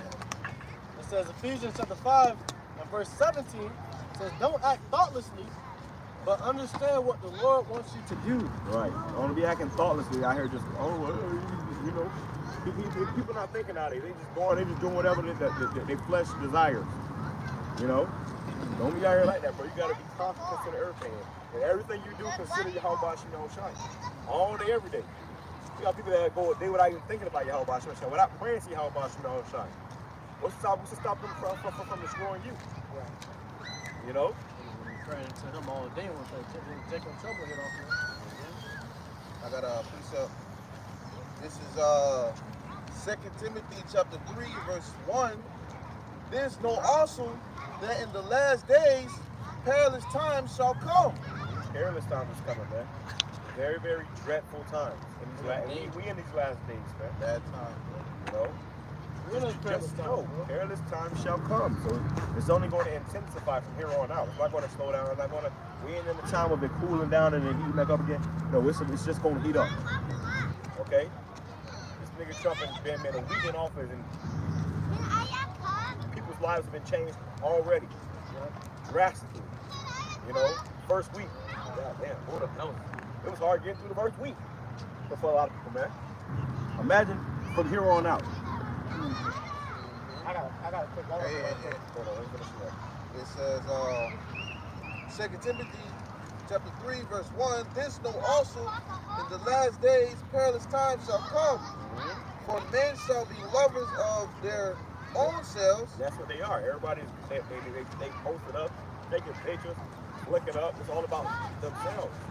You go on any of these people on Instagram, there's gonna be a bunch of pictures of them. You know? Covetous. In every angle. There's a lot of self-worship going on, man. These women, they'll sit on the fucking sink just to show you their ass. Right. Look at me, look at me, look at me. It's a bunch of self-worship here, man. People are full of themselves. Okay?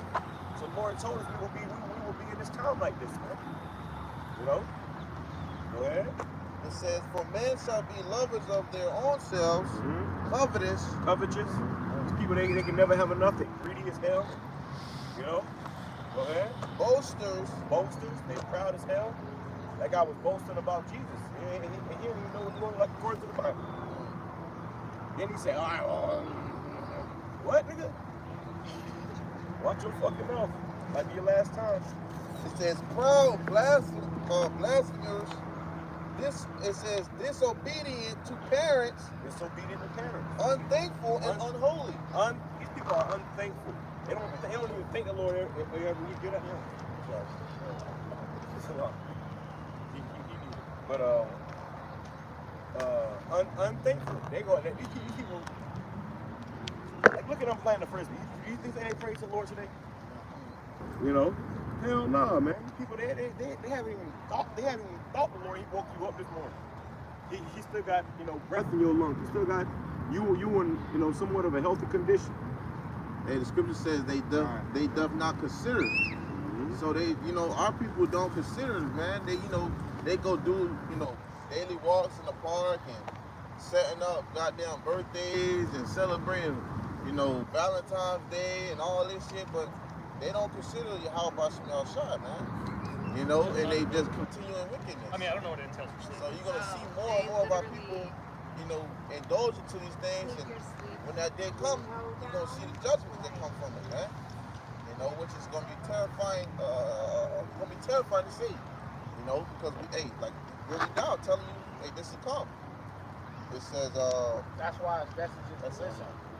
That's why the Lord got us out here, so nobody got an excuse. The Lord got us out here to that this gospel may be preached to all the nations. This is a token.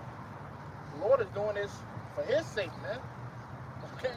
That His name may be glorified. This is something bigger than ourselves. That's why everybody out here, they just going about their day. Everybody out here, they just laugh. It's like we're not even here, bro. But that's good. Because when the Lord sent that judgment. Well, if we're not here, it's just like people saying it's like we're not even here. I mean, that's the Spirit of the Lord is not here. Right. Because if we're here, the Lord is here. The Scripture says, when 2 or 3 are gathered in my name, I am in the midst thereof. So this is the Lord, because we are the Lord. This is why the Lord got young brothers out here doing this. Because if we're out here, that means the Lord is out here. And Lord, imagine if the Lord was out here right now. Standing right here. The Lord was standing here. Everybody knew that was the Lord.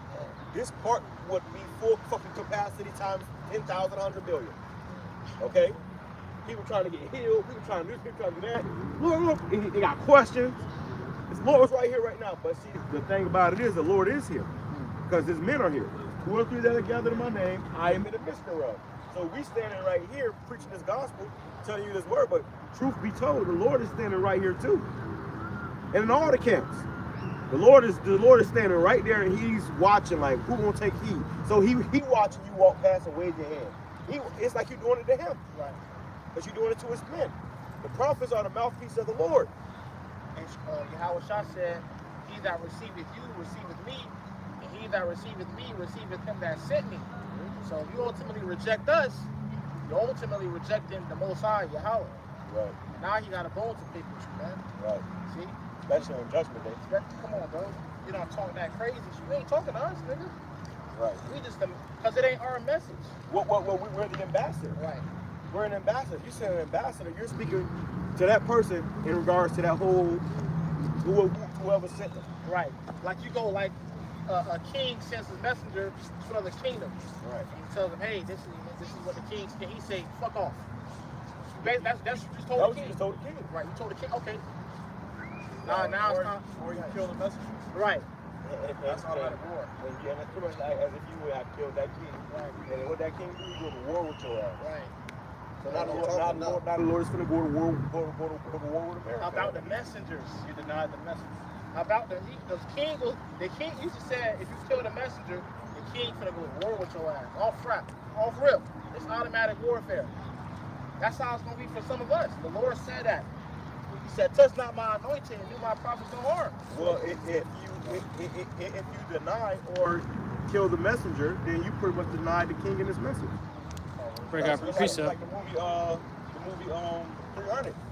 You know, when the virgins came, what happened? He denied them. When he denied them, what happened? They went to war with them.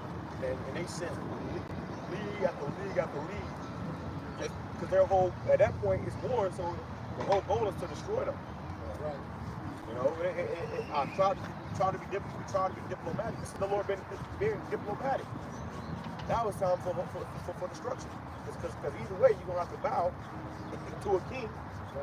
And whether it's willfully or being conquered. Yeah, and that's a sign of disrespect, man. You just disrespect, man. Yeah, You know, Jake don't like that shit when you disrespect them, man. So how much more for you? How about some outside, man? You just disrespect everything, and then you gotta be presented like a hand being stretched out, and you just like, nah, like Jake doing that, man. That's scary. It says they shall seek me early, and I will not answer them. Because once that time comes, you know, that's when Jacob want to seek the Lord. And that seek me early is when that time, when Jacob trouble is in full swing, right in the beginning, Jacob gonna start hitting. Please, Lord, please. We're gonna try to seek the Lord early. Start chasing you down. But you still got a lot to go through. This is the beginning, baby. Hold on. No call for help now. You had all this time. So now, as soon as the persecution, the hell comes, like you want, Lord, like, nah. That's what But when you get that ass for the whooping, calamity. you get them 30 lashes. You want to apologize on the first lash. Hey, before the first lash. I'm sorry. I ain't gonna do it again. You want to stop after the first lash. Yeah. You're with your parents. Your parents used to whoop your ass. Your father come home, pour that bet on your ass. Our dad used to do that. How many licks I got? You got 20 licks. You got 25. You got 50 licks. And I remember one time. One time, I got my ass beat, bro. My dad was a bodybuilder, bro. Yes. One time I got my ass beat, bro, and we said, how many licks we gonna get? He said, until I get tired. Yeah. And you know what? We got our ass whooped that whole night until the sun came up the next day. Okay? Until the sun came up. I seen people I was going to school with passing by the house. You know? So if the Lord chastised us with our fathers, how much more the Father of spirits, man? Exactly. The Lord is it's the same relationship. Okay? Somebody grab that scripture, by the way. Yeah. Brother got a precept too. Go ahead. Hold on. Look at what you got.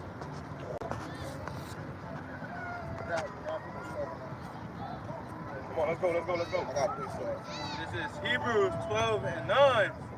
Furthermore, we have had fathers of our flesh, which corrected us. Right, we have fathers in this flesh, and they corrected us. You know, every time you went off, you know, and then, you know, brothers now becoming fathers. You know, so you see your child growing up, and they go off, you gotta correct them. Okay, now don't do that. Don't act like that. You know, you got a child. The child looking at you like, that's how we gonna be with the Lord, man. I see that in my own child. I cuss his ass out. That's how you supposed to be with the Lord, man. But you gonna be corrected. Because you gonna go off and you gotta be corrected, man. Bring it back. It says, furthermore, we have had fathers of our flesh, which corrected us. Right. And we gave them reverence. You know? Because if your parents didn't correct you, you be out here, if your parents didn't tell you to come in the house before the street lights come on, guess what's gonna happen? Well, if they don't make it in time for you to get your ass whooped, you gonna make it on the fucking milk, on the damn milk box, man. There's a reason why they told you to be in the house at a certain time. Because it's not good for you, it's dangerous for you to be out there past the lights off. So if you out there, somebody gonna snatch your ass up. That's why they telling you that. So you think, damn Lord, you know, if my parents didn't teach me and show me, I would be here. Your parents tell you don't play in the street. Why are they telling you that? Is it because they don't like you? Is it for your no? It's for your betterment. Okay, you're being corrected for a purpose, you know, for a reason, so you can live. So the Lord is doing that with us, with these people right now. He's correcting you so that you can live. Say, don't eat pork, it's gonna give you cancer. That's gonna give you this, it's gonna give you that. You know, if your parents tell you don't go play in the street, and you go play in the street, if they don't whoop your ass in time, guess who's gonna whoop your ass? A vehicle. You see, and your parents don't hit nowhere near as hard as the damn Mack truck can. So you got to take heed to those first corrections, man. And people who grown and listen to their parents or listen to the prophets, what happens? It's death. Hey, well, if I may ask that Mack truck hit you. Right. You know, the Lord, which is the Lord who whooping your ass. Right. If you can't listen, as I believe Elder Apostle Gabar said, when words can't teach, adversity will. So if you can't learn from these words that's been told to you, you're gonna learn the hard way. That's why I say you can do it the easy way, or you can do this the hard way. The Lord is giving you the easy way right now, man. You don't want to learn it on the other side of a nuke. You don't want to learn on the other side of a damn machine gun. On the other side of a damn pestilence, a disease. You don't want to learn on the other side of famine. But you're going to learn. Go ahead. If I may add right quick. Hold on. Go ahead, bro. It says, shall we not much rather be in subjection unto the Father of spirits and live? And live. Shall we not much more be in subjection? So we got to be in subjection, man. Brother Shafal was going to in the class last night. You got the Lord, which that come from, what's that movie? With Benny Siegel. They live. What do you mean? Nah, they live. No, not they live. Benny, You talking about Benny Siegel, the rapper? Yeah. That's where the whole term get down and lay down come from. I forgot what it was called. You talking about Paid in Full? Paid in full. No, it's not paid in full. Not Paid in Full? It's not paid in full. Benny Siegel ain't in paid in full. Whatever though. But the point is, get down and lay down. Okay? Get down and lay down. You're gonna have to either get down on this truth or the Lord gonna lay you down. So be subjected to the Lord, get down, so you can live, or you're gonna lay down, you're gonna die. You know? That's the time that we're in right now. The Lord is about to start destroying people on a whole nother level. And you had every opportunity to repent, you had every opportunity to get right, and take it for granted. What happened with Jonah? State property. He got swallowed by the big fish. If he didn't decide within himself that he's gonna get down with what the Lord told him to get down with, he would have never made it under that fish. He was going to be digested. Yep, exactly. That's the reason the Lord put him in that fish, because he knew he was gonna listen afterwards. Right. He was a prophet, but the Lord made him an example. Right. How will be done. Right. But on a minuscule level, Jonah was in that fish. He know that he had to do something to get out of the belly of that fish. All right. That's a shame. So he had to get down. If I don't get out of this fish, I'm gonna die. Because what happens? That fish will digest you. You get the stomach acid, and that's when you die. So if you survive inside the fish, you gotta do whatever you can to get outside of the fish before ultimately you die in that fish. So that's the Lord. That's what you're doing right now. You're giving a warning right now. The Lord made him fast. He was in there for 3 days. The fast. That's repentance. The Lord made him repent. I got there, I will. Yeah, that's crazy because you had that situation, touching up on this point, with that girl, that Eve, man, that got hit by that truck. Her parent warned her, and what happened to her? She got left as an example of disobedience. Her mom told her, learn from my daughter. Okay? I told her to go out there and learn from my daughter. Listen to your parents. She got left flatline, man. Stretched out. The Lord hated disrespectful little nigga. She was stretched out, man. Like, that was a horrific judgment, man. Yeah, she probably got hit, folded up, and she laid there for like 5 seconds, but it felt like eternity. And then you can start having a panic. I'm about to die. Last thing she thought about it, when her mama said. When her mama told her. So what? You should start about the whole family. Whole life, that's what I said. Her mom told her to go out and she snuck out. I ain't supposed to be out here. Man. I ain't supposed to be out here tonight. What's my mama gonna think about this? And then she gonna know I should listen to my mom. That's what the Lord. These are just examples of how the Lord is working right now. So when that time comes, that's it. Yep. That's it, man. All right. Book of, Hey, y'all got a preacher though. Work together. it's the book of Ezekiel, chapter 3, and verse 16. In the NLT, after 7 days, the Lord gave me a message. He said, Son of man, I have appointed you as a watchman for Israel. Over here, get it. Whenever you receive a message from me, warn people immediately. That's what we have to do. That's what we did. Warn people immediately. We straddled the fence. A lot of brothers heard his word. We fucking just didn't pay out my small shot. We took off. Like, hey, me personally, I got up. I was going out there with no garment on.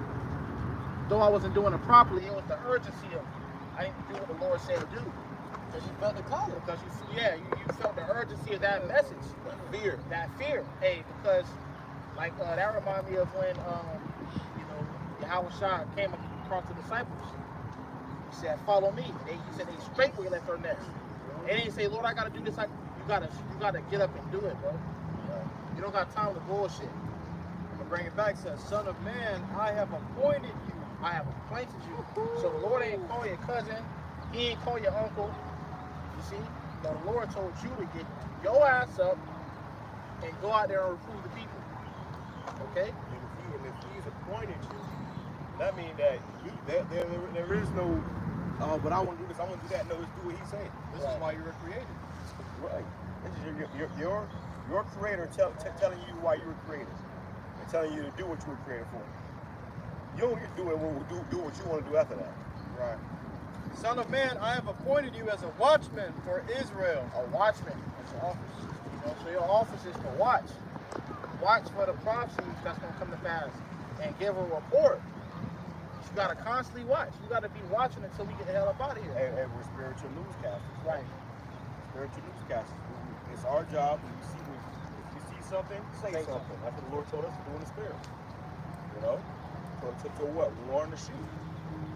"Whenever you receive a message from me, warn people immediately." Immediately. So don't bullshit. That's why I brought it in early in the beginning. When you see a plane crash, people walk all through there looking at what happened. People going to there just to find out what happened.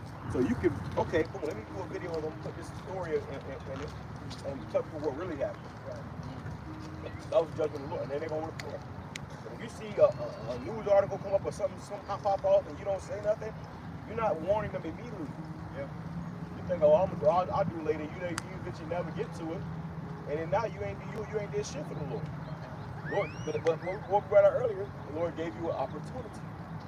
You see, every time something comes up, every time. You know, I took that brother when I was looking at the chat the other day. I said I found a galore of video topics in the group chat. Yeah, those are opportunities. Yeah. Those are nothing but opportunities to do and serve YAHAWASHI. You know? Now it's like everything you see is the Lord giving you an opportunity to glorify Him. That's what it's about. That's our purpose here on this earth, man. To glorify YAHAWASHI. If you ain't doing that, nothing else is going to fucking pan out. Go ahead. "If I warn the wicked, saying you are under the penalty of death, but you fail to deliver the warning." So you are under the penalty of death. You understand what that means? That means you could be penalized by death if you don't change something. If you don't take heed to something that's about you about to die. The Lord said, if I warn you to warn them and you don't tell them, then He looking at you like, yo, what the hell? Now I gotta kill him and I gotta kill you. Go ahead. "They will die in their sins, and I will hold you responsible for their deaths." Yeah, the Lord gonna hold you responsible, man. My brother's got channel. You got people on your channel that's looking to get warned. They're looking to get warned. And if they don't get warned, then guess what? They gonna die. But because you didn't warn them, you gonna die. Your blood gonna be at their hands. People don't understand that yet. Like we said earlier, they think this shit is a game. They think this is a game, man. They think this is it's just about doing a video and going back doing what I was doing. This is a lifestyle, man. This is the spirit that we got to be in 24/7. That's right. This is your calling. The creator of all things is calling you. Right. We ain't talking about the government, the mayor that told you to do this. You would fear them if they did. We ain't talking about the president. We're talking about He who created the presidents, the King to the hero, the King of kings, the Lord of lords. He who created all things have appointed you to do something. You don't have to sit and lie with guys. Damn. What that really is a lack of faith. You're lollygagging because you can't see Him. And a lack of fear. A lack of fear. But if your parents say you do something, you don't do it, you like it. Right. It's a lack of faith, a lack of respect, and a lack of fear. But if your boss tells you to do it, so you own it. Yes, sir, boss man. Right. Because you can see him. So, all right. And you know what he has the power to do. Yep. Take your job. Y'all ass gonna be eating ketchup packets, man. Okay. Before y'all be on the streets. So you know what come with that. So if you really truly believe and understood what Yahawah is saying was coming with this, then you will be on fire, man. I always tell the brother that, you know, we were talking about it the other day. If every brother got $100 for doing a video, which really we're getting a reward in the heavens, our treasures are in heaven. If every brother got $100 for doing a video, going to camp, fast, you know what I'm saying? But just let's just say videos, right? Right. If every time you did a video, you got $100, you know how fire Jake will be?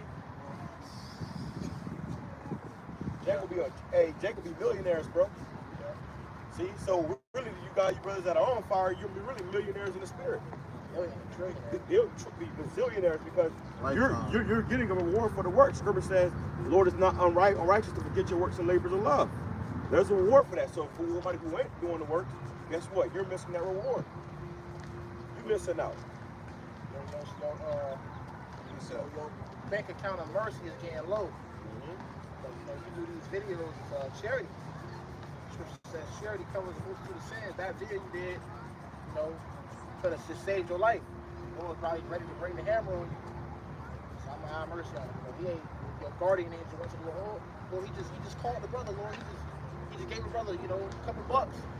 Something, you know, just being active in the body, just keeping us alive. If you're not doing that, then there's no point in us being alive. Right. This brother, hey, hold on real quick. Because you said that's charity, right? Yeah. Well, that's charity to YAHAWASHI, and that's charity to the people who you're doing it unto. Yeah, children. You know, and the scripture says if these things, if you done them unto the weakest of your brother, you done it unto me.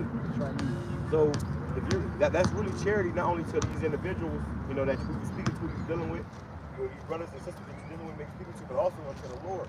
That's right. See, you know, that's why it's so important, man. And charity do what? Take away a multitude of sins. That's right. We all got a multitude of sins that we need to be, you know, that we want to take them from us. Let the Lord forgive, you know, forgive us of. Shit, that's the way. That's we should have been able to. We should have been put that for. That's right. But the Lord said, "What? You know what? I'm gonna take it away." So if you ain't doing that, then you're not getting no sins taken away. No sins just piling up. Not you know that. Okay, now it's becoming iniquity. And I gotta, you know, in judgment. Got to. It's not that he wants to, he has to. Got to. It's like your boss. If you do some shit at the job, no matter how much they like you, I gotta fire you, man. They got a policy. I'm sorry, man. I gotta. Yeah, it's a policy. It's a policy. It's something that's on it. That's on you, man. It's just against our policy. That's a policy, man. You know. So if it's against the policy of YAHAWASHI, you gotta get rid of you. Yeah. This is why there's a certain standard in doing this, man.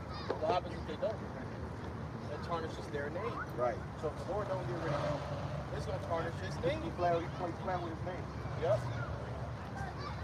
The Lord don't play by his name. The Lord don't play by his name, man. Right. I wanted to say this brother had a personal testimony himself where he was in a life situation. And he was delivered by one of his videos. He grabbed his phone and went through his YouTube and saw one of his videos, one of his works of charity. Pulled it up and said, "What's that lady calling on? YAHAWASHI. Y'all let him go, man. It's not a hard thing, man. It's very, very simple. Well, the scripture says it's a stumbling block into the wicked. Yeah, playing to the holy. Hey, you can grab that, bro? Well, you grab it because you can grab it on the NLT. Stumbling block into the wicked. Yeah, you got something too now. From McDonald's. It says, if you warn them and they refuse to repent and keep on sinning, they will die in their sins. They're gonna die in their sins. These niggas just don't die. Okay? But what?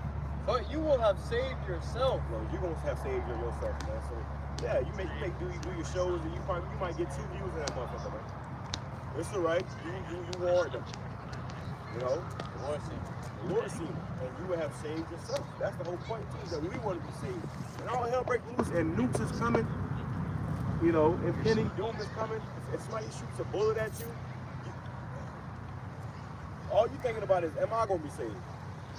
You can't think about my mama, my grandma, my little cousin, Ray. No. All you can think about is, am I going to be saved? And that's the time we're coming in right now. You're going to have to consider, in that day, when that destruction comes, is the Lord going to save you? It says, they will die in their sins, but you will be saved yourself because you obeyed me. So that's the whole point. We got to obey YAHAWASHI. And those of you that's not obeying YAHAWASHI, you will receive the reward of the disobedient. You're going to receive the reward of the disobedient, man. All right? And that's not going to be something that you want. That's not going to be a good reward. It says but there is going to be a good reward to those that obey. That's right. See?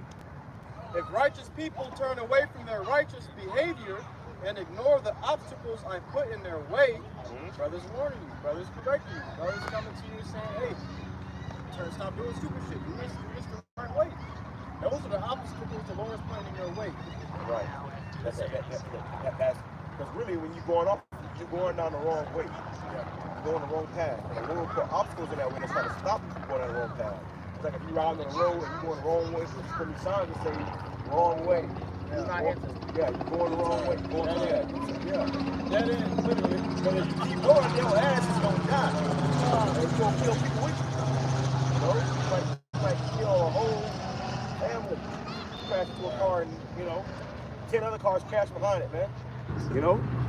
So that's what happens when somebody's going off and they're not being corrected. It's just going to cause destruction. Go ahead. If righteous people turn away from their righteous behavior and ignore the obstacles I put in their way, they will die. And if you do not warn them, they will die in their sins. None of their righteous acts will be remembered, and I will hold you responsible for their deaths. Right. The Lord will hold you responsible, man. That's the last thing you want. You know? This is why the Lord gave you something. If somebody gives, if somebody's drowning, for example, somebody's drowning, somebody gives you a life, or what's the little Life. yeah, okay. No, life jacket or that little floaty thing. Yeah, a lifesaver. Yeah, a lifesaver. And that person don't bring it to you, then if they die, it's on you. You let them die. Right. You killed them. Yep. You killed them. You got a hand in that death. Right. You're a murderer now. So that's how bad things are gonna get if you're not doing what you're supposed to be doing. You know? If you got a lifeguard on duty and somebody's out drowning, he sees him and just turn his head and they die, then it's your fault. You can't try to watch because you won't do your job. You know? So that's why we all gotta be able to be on our point doing our job, man. And this ain't the thing about whether I feel like it or not. It's the thing of doing it. You know? That's it. And that's something that Brother Amawan always, it's not about how you feel, it's about what needs to be done. Right. And sometimes you ain't gonna feel like doing shit. The flesh want to relax all the time, but now is not the time to relax. Right. You gotta move with that urgency, especially when it comes to the work. Being active in the body, don't be a fucking bystander, bro. Be active. Pick up a shovel or something. Yeah, help. Hey, that comes with do something, bro. Hey, that comes with discipline. You know, because it's truth, man. It's gonna teach you discipline, man. You know, you're gonna start to have your characteristics of applying the scriptures and everything. That's gonna start to mold you within that discipline of what you know you have to do. You know, so in that sense, knowing the time we're in, you're gonna do what you gotta do, to the best of your ability, and the Lord's gonna be the one to reward you for that. If you warn them and they refuse to repent, that's lucky. Verse 21. But if you warn righteous people not to sin and they listen to you and do not sin, they will live and you will have saved yourself too. So it may hurt you. You may be tired of brothers coming at you or correcting you. It may piss you off or whatever. All right, but at the end of the day, shit, we got to do what we got to do, man. Right. Or else we're gonna be held accountable too. So, hey, it'll behoove you to listen to the brother that's speaking to you, or listen to your prophets, and then the nearest chief place of concourse. It don't behoove you to listen to them, because the Lord has sent them to warn you from death. Otherwise, if you don't listen to them, then you don't get what you're looking for. The Lord telling you He's gonna kill you. Yeah, that's literally. That's all He's saying. I'm finna kill you. I'm finna kill you. Listen, nigga. Shit. That's the end. This is your last warning. I'm about to kill you. I sent my messenger to offer you mercy. Right.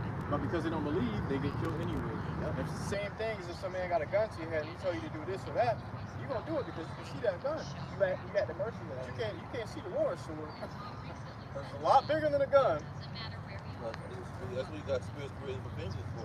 Yeah. You know, you don't even know a death angel on your neck until your ass went into a damn semi, man. And then your life flashed before your eyes before you know it.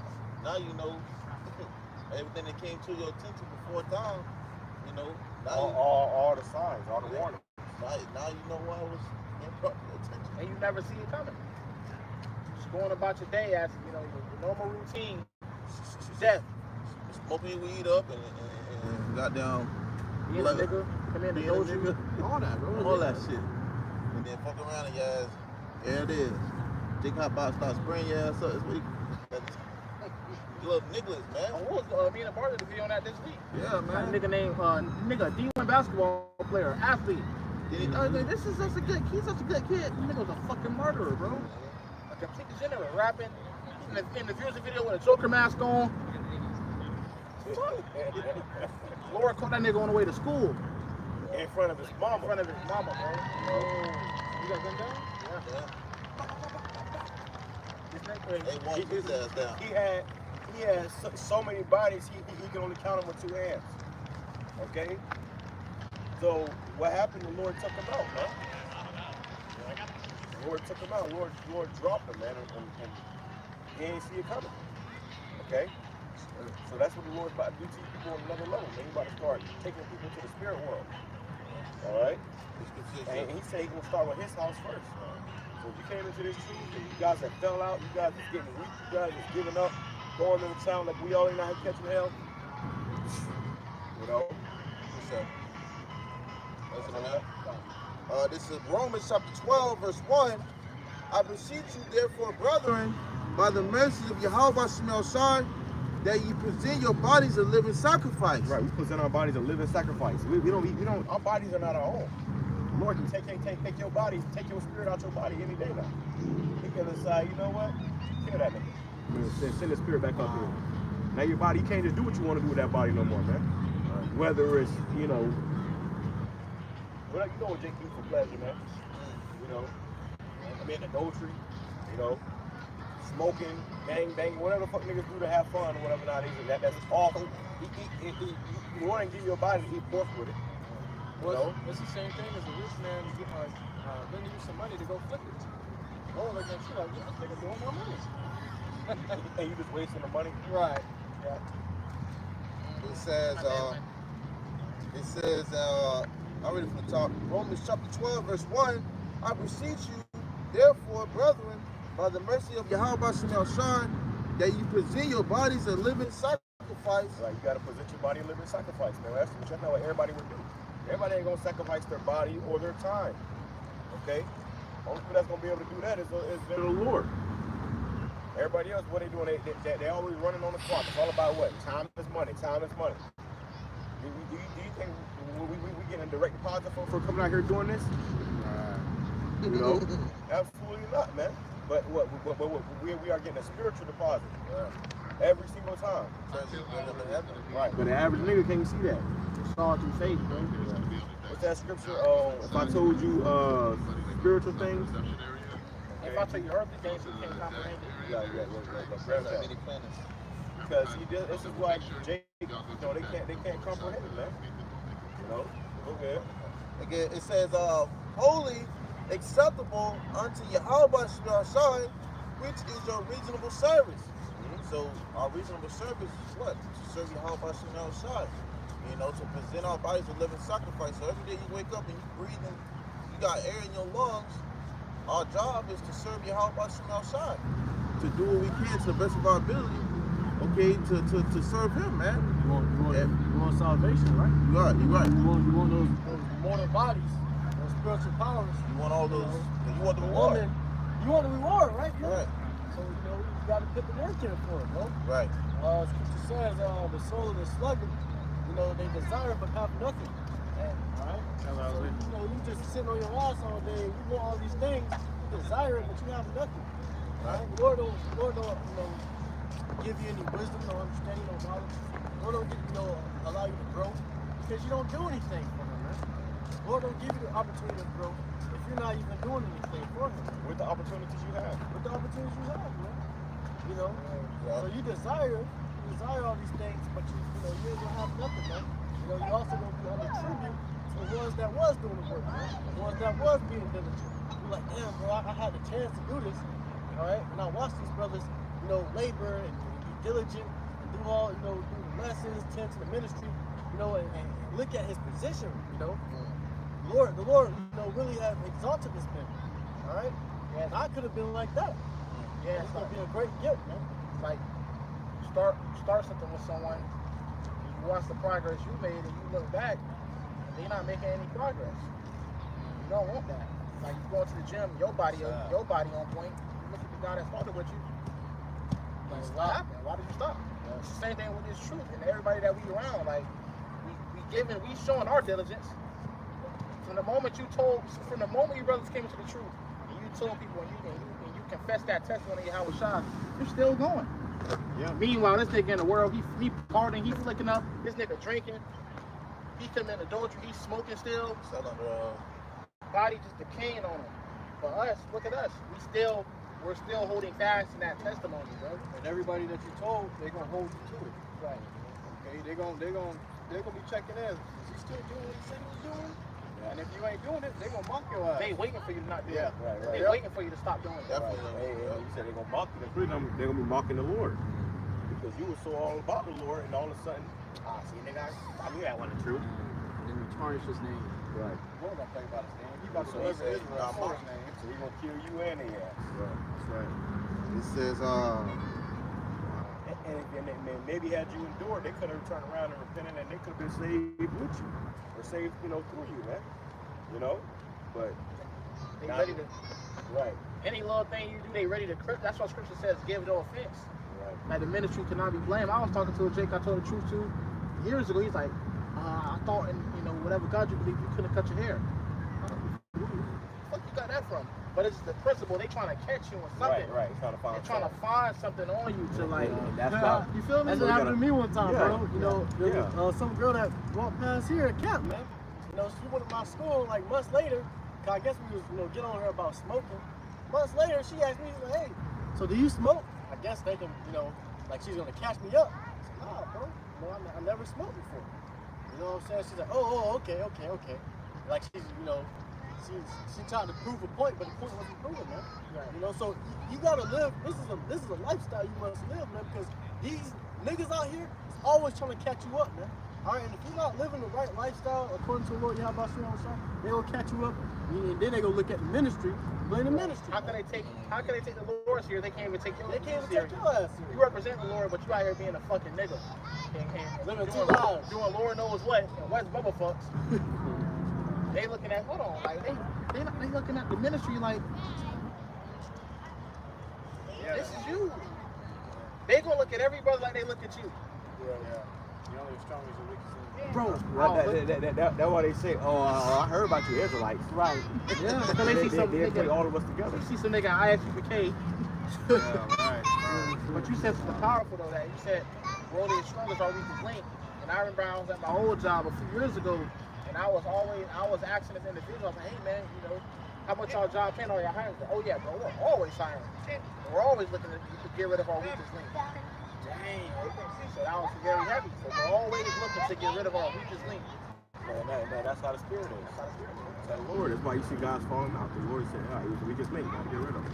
Like the Viltrumites, Right. They're all fighting, to only bring the best of the nation. Right. To make the nation stronger. So, army. Right. Because the Lord, he don't want no weak ass army, man. Exactly. This ain't his DEI, it's the DEI. Yeah. The Lord don't want no DEI, man. Everybody's included. That's why he don't deal with a remnant of people, and then even a remnant in those remnant of people. Okay? Only the best of the nation. The best of the best of the best of the best of the best. That's great and bold. That's why the labor and his workers continue to get more and more harsh, more work.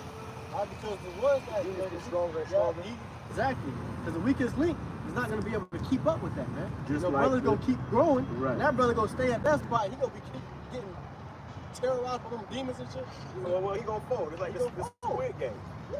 If you can't make it past the first game, damn sure make it past the second game. Nah, man. You know. So and it's obstacles we got to get through in order to get to exactly. Different trials. So by the end of all this, man, you gonna come out as pure gold. And it's gonna be rarely anybody around. Right. You always like to bring that out. What? When the Son of Man coming, shall he find faith on the earth?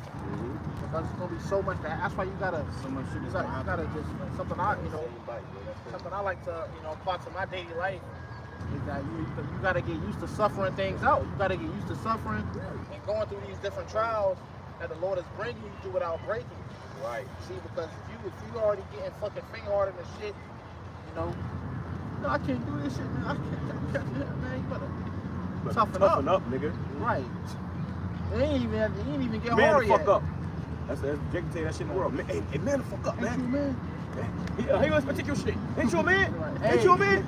That's what the Lord is saying, man. That's why the scripture said, let no man take your crown. Exactly. How you gonna take your shit?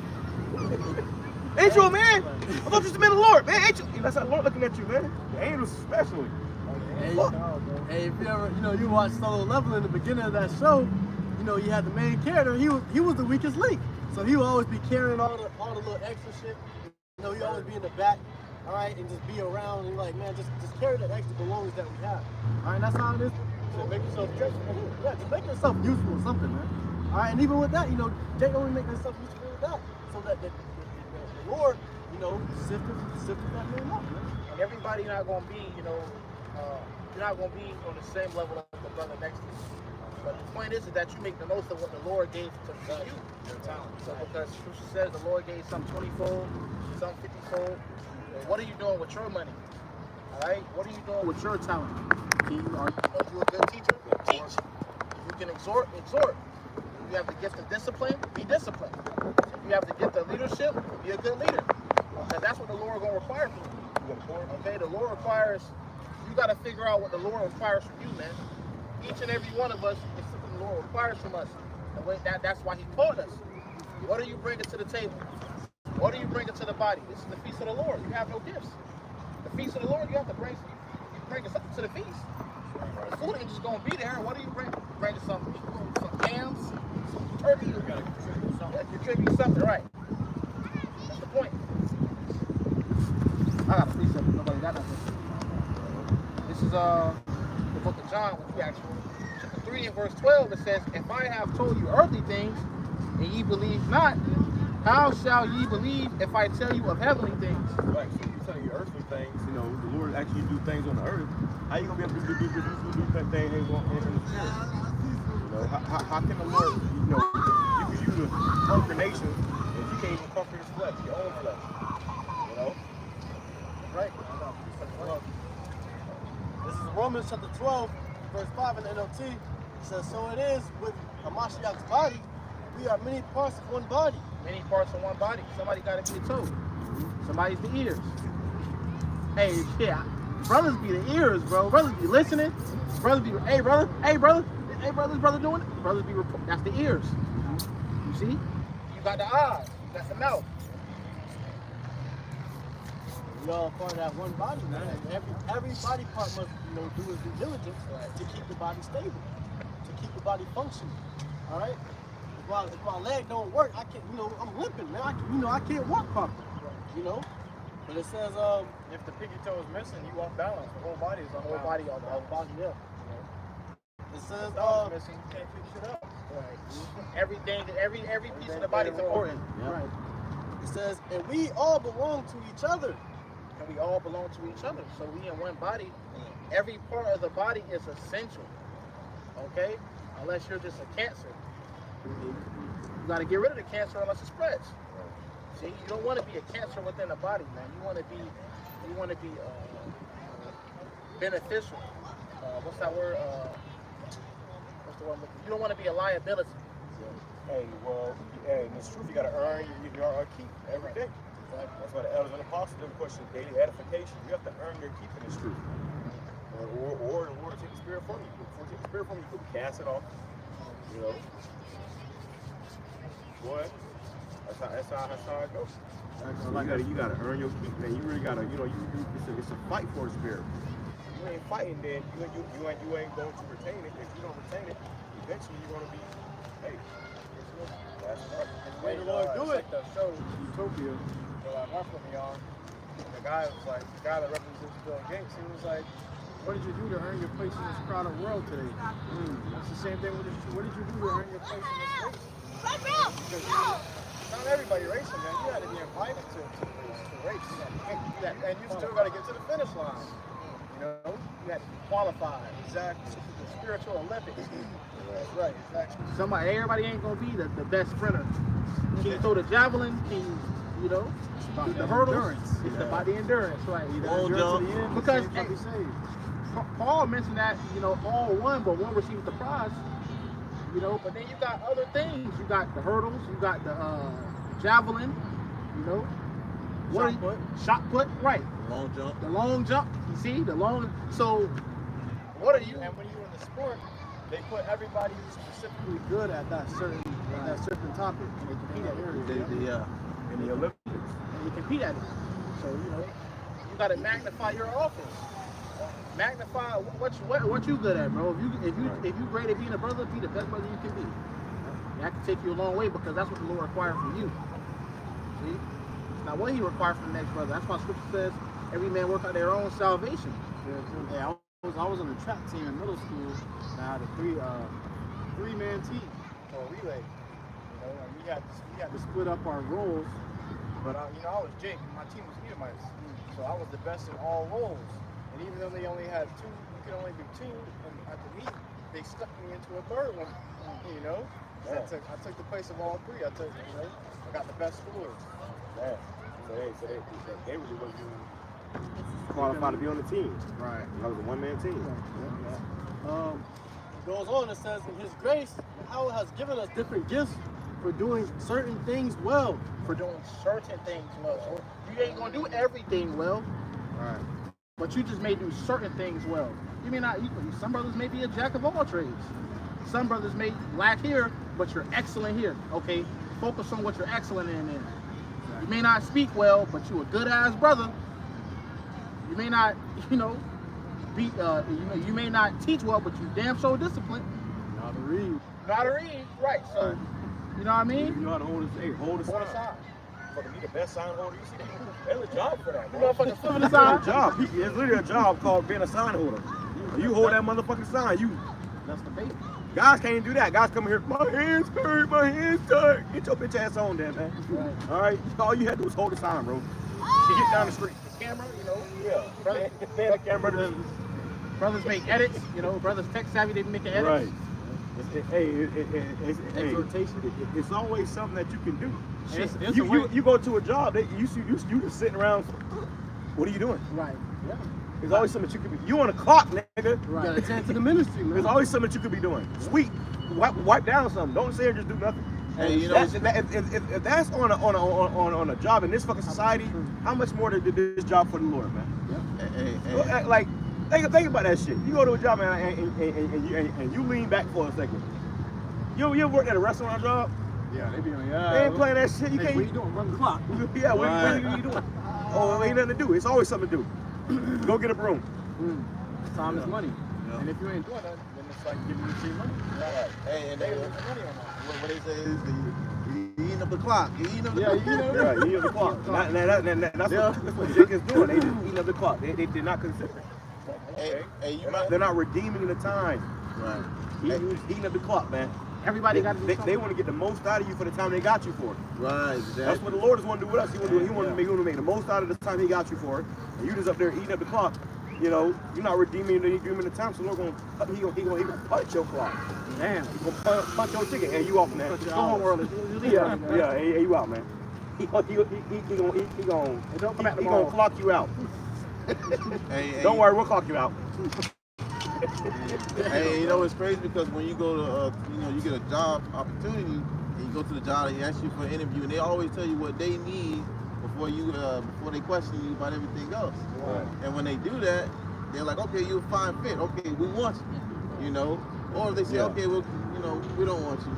But in the midst, they hire you. Yeah, they hire you for a position. Yeah, they're not just hiring you to hire you. They hire you for a position. If you can't get that position, we don't need to hire you. Because that's what the Lord is doing. The Lord is hiring you for a position. He gave you a particular talent, certain thing that you're good at. He hired you for that position, and you're not doing that position. He don't need you anymore. You got to fire you if Sponsor going to do the fucking job. Right. Because the job got to get done. Right. Okay?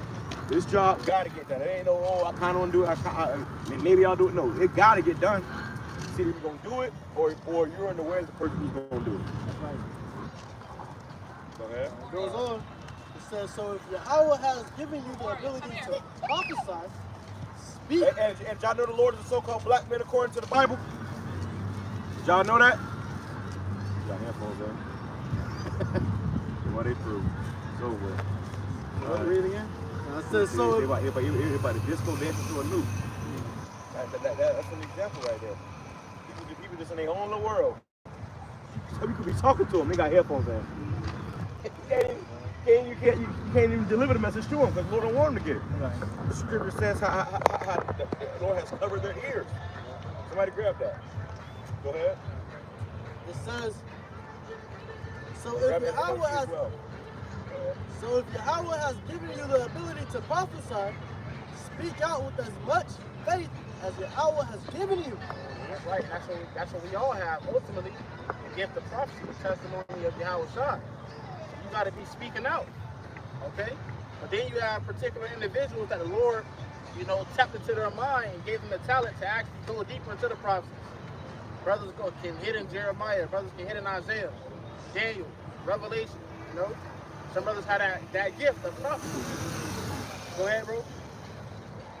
It says, if your gift is serving others. If your gift is serving others. Hey, we had a beautiful brother, Brother Daniel. Yeah. Beautiful brother. The gift of serving others. Servitude, man. That's a great gift. If not the greatest. Because YAHAWASHI, that's the gift he had. He was always serving others. Though he came in the form of a servant. Though he had the power, though he was the Son of the Most High, he was always serving others, healing others, washing brothers' feet, feeding the multitude. That's servitude. That's why it's called your reasonable service. And you got other guys that come in just to be served. Right. Right. That's the difference, man. That's the difference. Right. See, we are to serve the Lord. Everybody else just here to be served. That's why people they idolize themselves. It's all about them. You can't tell them nothing. Go ahead. It says if your gift is serving others, serve them well. If you are a teacher, teach well. Yep. Some brothers gonna be good at teaching. Some brothers gonna be able to break things down. Right? Teach others. Okay? Which that's what we're here to do. You're not here to, just be around. Scripture says, things which, were presented unto you, commit to faithful men that shall be able to teach others also. So the whole thing in this truth, you want to be able to teach others also. Okay? And there's a scripture that say the parts of the body that seem to be less important, they're more glorified. So even the job of just holding the sign, I can, That's important. People walk past, they hear what you say, they listening, but then all that, the first thing they say, they seeing. Right. People come all over here just to look at the signs. Yeah. That's why I tell y'all brothers to hold the signs up because, you can put them on the ground, but most people are visionaries. Yeah. They're visual. People learn visually. They want to see it. They come up, just look at the signs. That's the way. That's where their eyes go first. Before their eyes go to your eyes, they looking at the signs. Yeah. People come up and just take pictures of the signs. So, it's important that you can see. Hey, it's a certain way that if you hold the sign a certain way, it'll determine the whole lesson of the camp. Right. They come up and ask that question. Be like this. They all on their face. What do you so right? Yes, what does that mean? What do you mean by that? Yeah, exactly. And then you think about it too. When you have a child, completely, people are they're all babes. Yeah. We're still babes. But when you teach a child, what do? You give them pictures. Yeah. You got to give them pictures. So that's why even as we teach, we got to paint a picture. We're trying to make you see something so that you understand something. And the Bible do that too. The scriptures do that. They use figurative speech. Right. comparing things. Hang the picture. Go ahead and pop. It says, if your gift is to encourage others, be encouraging. If your gift is exhortation, you got brothers that can beautifully exhort. You know, lift a brother up. That could take you a long way, bro. And then you can do that in the video. You can do that in the video, right? A picture, you know. And they go all around the world. The AI images, you know, brothers be doing that AI images. Right. Exhorting. Brothers looking at shit, oh shit, these niggas the kingdom, brother. You know, because sometimes, man, Jake really just be needing some hope, bro. Right, yeah, I was about to say that. Jake be down and out, don't put this in hell. And you see one on pictures or, you know, give you a face booster, man. However, brother Amawon, you know, beautiful brother, you know, short exhortation. Shit, I remember one of the videos that the brother did a video on the dream he had. Like, that exhorted all of Israel. That exhorted all of Israel. I seen a Jake on the convoy. He said, man, I'm heading to work watching this, and I needed this. Right. Jake heading to work. Because you can envision it. You can see it. You're like, damn, what the fuck? Like, you made it so vivid. It was like, you know, and the Lord sent that down from the heavens, man. Came from the heavens, bro. You know? So when you start to vision, you start to see it, hey, seeing is believing. Right. Scripture says there's some standing here that will believe without having to see, but seeing is believing. A lot of people gonna come into this faith by seeing it, man. Seeing these miracles, seeing His glory, seeing His power. You know, I had a guy tell me flat up. Hey, I can't believe it, man. I said, why? He said, because I can't see it. Damn. I said, so if you see it, you won't believe it? Yep. So, I'm gonna see you later. The Lord said, blessed are they. Still won't get it. Scripture says, blessed are they that have not seen but yet believe. Sick. Because then you gonna see them later, and then they go, oh shit, then they gonna believe. You know? Hey, well, I'm gonna see you later, bro. You know? And then you might see it later. You know? The Lord and we used to say if they do see it, they're still not gonna believe. That's what's crazy because the Lord was amongst them after they came out of Egypt. And they were still worshiping other gods. And I asked for that earlier about the Lord gonna cover their ears and their eyes. Oh yeah. There should be a snare to them. Which one? Zechariah or Isaiah. Yeah. Eyes seeing they cannot see. Yahawadah said that. Yeah. But Hey, to add on to the point what I talked along saying, brother Shalom said they have ones that see, but they still don't believe. Well, she says, roughly paraphrasing, what if some didn't believe? Roughly paraphrasing, man. So, hey, does that make these prophecies without an effect? No, man. Everything is still gonna come to pass. That's what it says. The unfaithful shall die in unfaithfulness. Yeah. So, hey, you know. And it may not be. It's not always, you know, everybody don't have the same level of faith. So it may not be considered, you know, wickedness. You know, they just hear. Some people they just need to see it. That's why Yahawadah said, "What? If you don't believe me for my words, at least believe me for the very work's sake." right. So you're gonna have individuals that's gonna come into the faith just off of seeing the power of Yahawadah. You know, brothers are displaying on the earth. That's gonna be that 11th hour. That's right. And the Lord spoke about how we can talk. 2,000 people came in and one time when he said they sealed, right? The seal. He said it was sealed. 3,000 people. So seeing is here, if you say seeing is people, a lot of people don't see it, they're gonna start believing it. You know, it says, like people shall be bullies. Rather, got it? Like people shall be bullied in the day of that power, man. When they see that power, I had a dream last night, bro. I had a crazy ass dream, and in this dream, it was this woman who I believe was one of the elect ladies, and the Lord was like just protecting. For whatever reason, people was coming after her, and as they was coming, the Lord send me up there, and I would literally fight them on the spot. You know, when I was fighting them, I had strength where I was able to grab a person by their head, pick them up, and slam them into the wall. I was able to take a person by their head and just One hand? one hand. Oh my God. Just run through, grab them by the head, and just throw it like this, and just, you know how you throw a ball out or you bust something? I was busting heads like that. The body was like non-existent. Right. You know? And it was just like, it was fun, but it was serious, man. And that's what the Lord is creating us for. He want to be a, we supposed to be a vessel he can use, a weapon that can be wielded, man. The scripture says he shall make your body he shall make you a battle axe. The Lord got to be able to use you though. How can the Lord, if you pick up an axe and got thorns by the handle, you can't pick that axe up. So the Lord got to smooth you out first. You know, get you in the right spirit. Before we got to catch this hell, go through this these levels. Yeah. And then the Lord ain't gonna just pick up no nigga and use him, bro. Hey, what? He's gonna go to the hood. Hey, you come in, nigga. Give you some spiritual power. What the fuck you did to earn that power, man? So that's why the Lord put us through this process now, so he can trust that we can wield that power. Right. Hey, you know? The fishes turn hunters. Exactly. Fishes turn hunters. Hey, if right here we got a river. You know, it's the river. It's the river walk. It's a river right here. So instead of us fishing facing that way, we're fishing facing this way. But pretty soon we're gonna be hunting facing this way. Right. Okay. So in that vision I had, man, it was like I had power. Somebody grab that to teach my hands to war.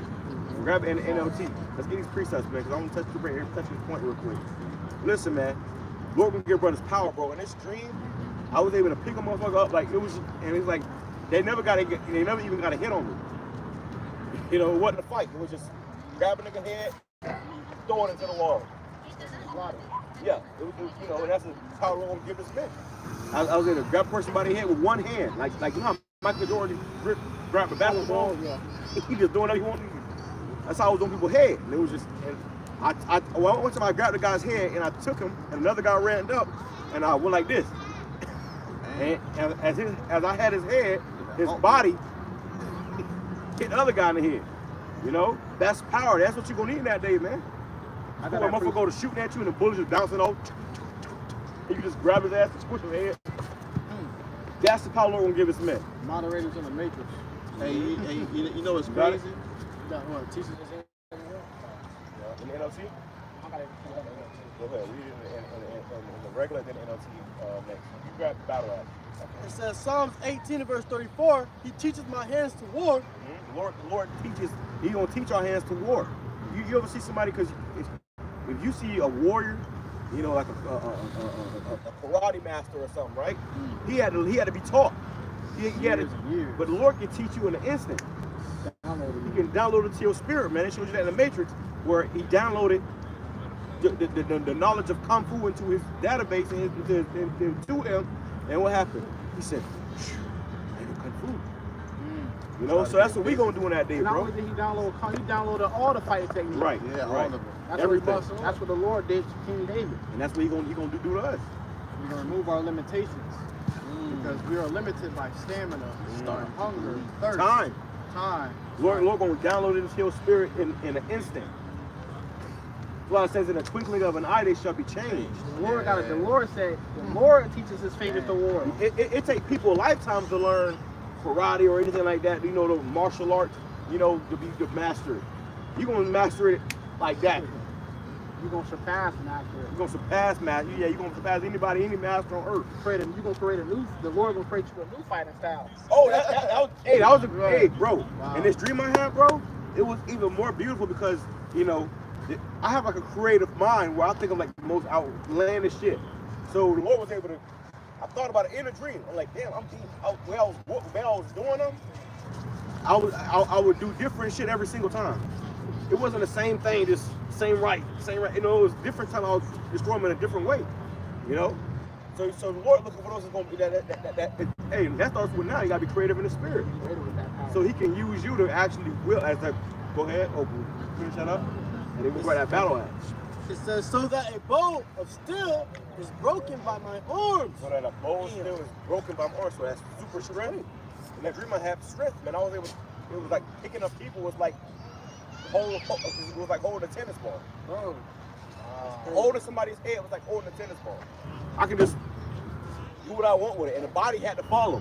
Hey, you know you know that one game? Imagine you grab somebody, you just ragdoll. Yeah, you breaking these effortlessly, breaking their whole body and throwing their ass, hitting other people with them.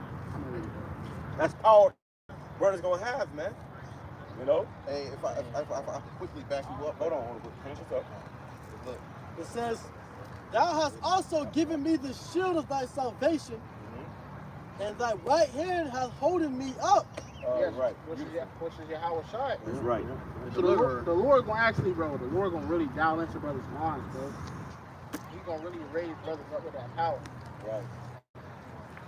And nothing's gonna be impossible to us. You see how the Lord has connected us with the spirit now, with the spirit of truth. much more with the spirit of power, man. Give us that power, teach us how to fight, man. Use different type of fighting styles. It's like the Lord just install it into your mind, man. Install it into your spirit. It's like Neo whenever he got that power, he said he started to believe. Yeah. So when that time came, when the agent came, he had to fight him on the spot, and he didn't know what he was gonna do. His hand just started moving. Yeah. His hand just started moving. It started doing his own thing. He was looking at his hands like, that's the spirit, man. Yeah, your body just gonna be moving without you even thinking about it. That's how it is when we do our lessons, bro. You be teaching, it's like you be teaching, it's like you learning from yourself, but it's right. Exactly. So that's how it's gonna be when the Lord, give you that power. He gonna put that spirit on you, and you gonna just be doing things like, you gonna be watching yourself do all these things. It's like it's not even of your own will, man. If I can back up Ultra Instinct is a technique of the angels. You see?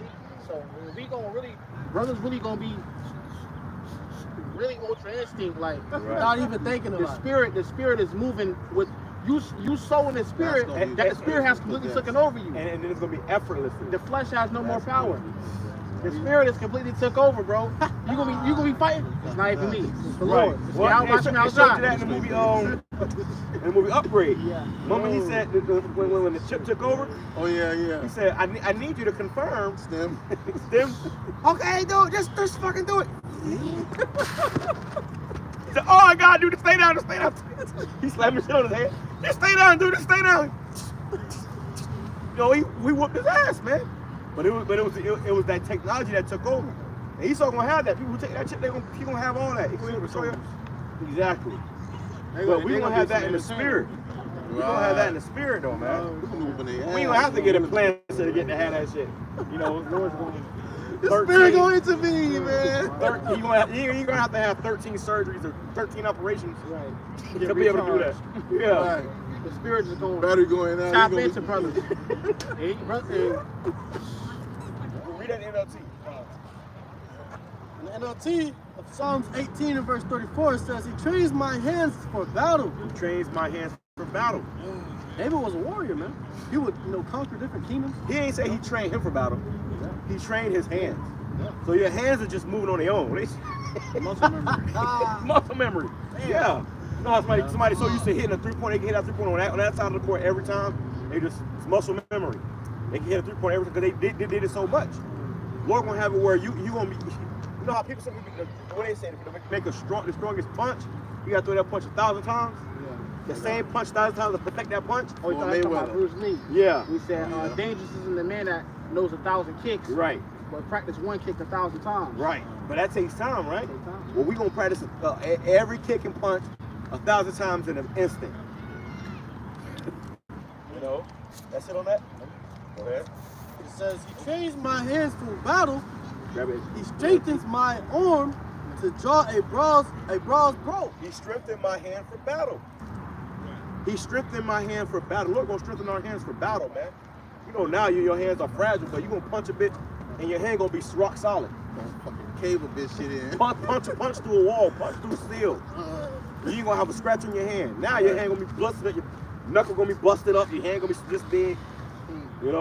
Hey, but you gonna have the power where you don't gonna strengthen your hands. Your hands gonna, when they hit, they gonna be like rocks. Somebody get knocked out. They say he got rocks for hands. Right, yeah. Unlimited durability. You see, that's really the spirit, bro. Motherfucker start knocking that bitch out, and he can just tap on fucking, they just knock on a bit. That's really the Lord putting that power, that power on their ass, to just sleep shit, Right. That's the power. Lord strengthening their hands.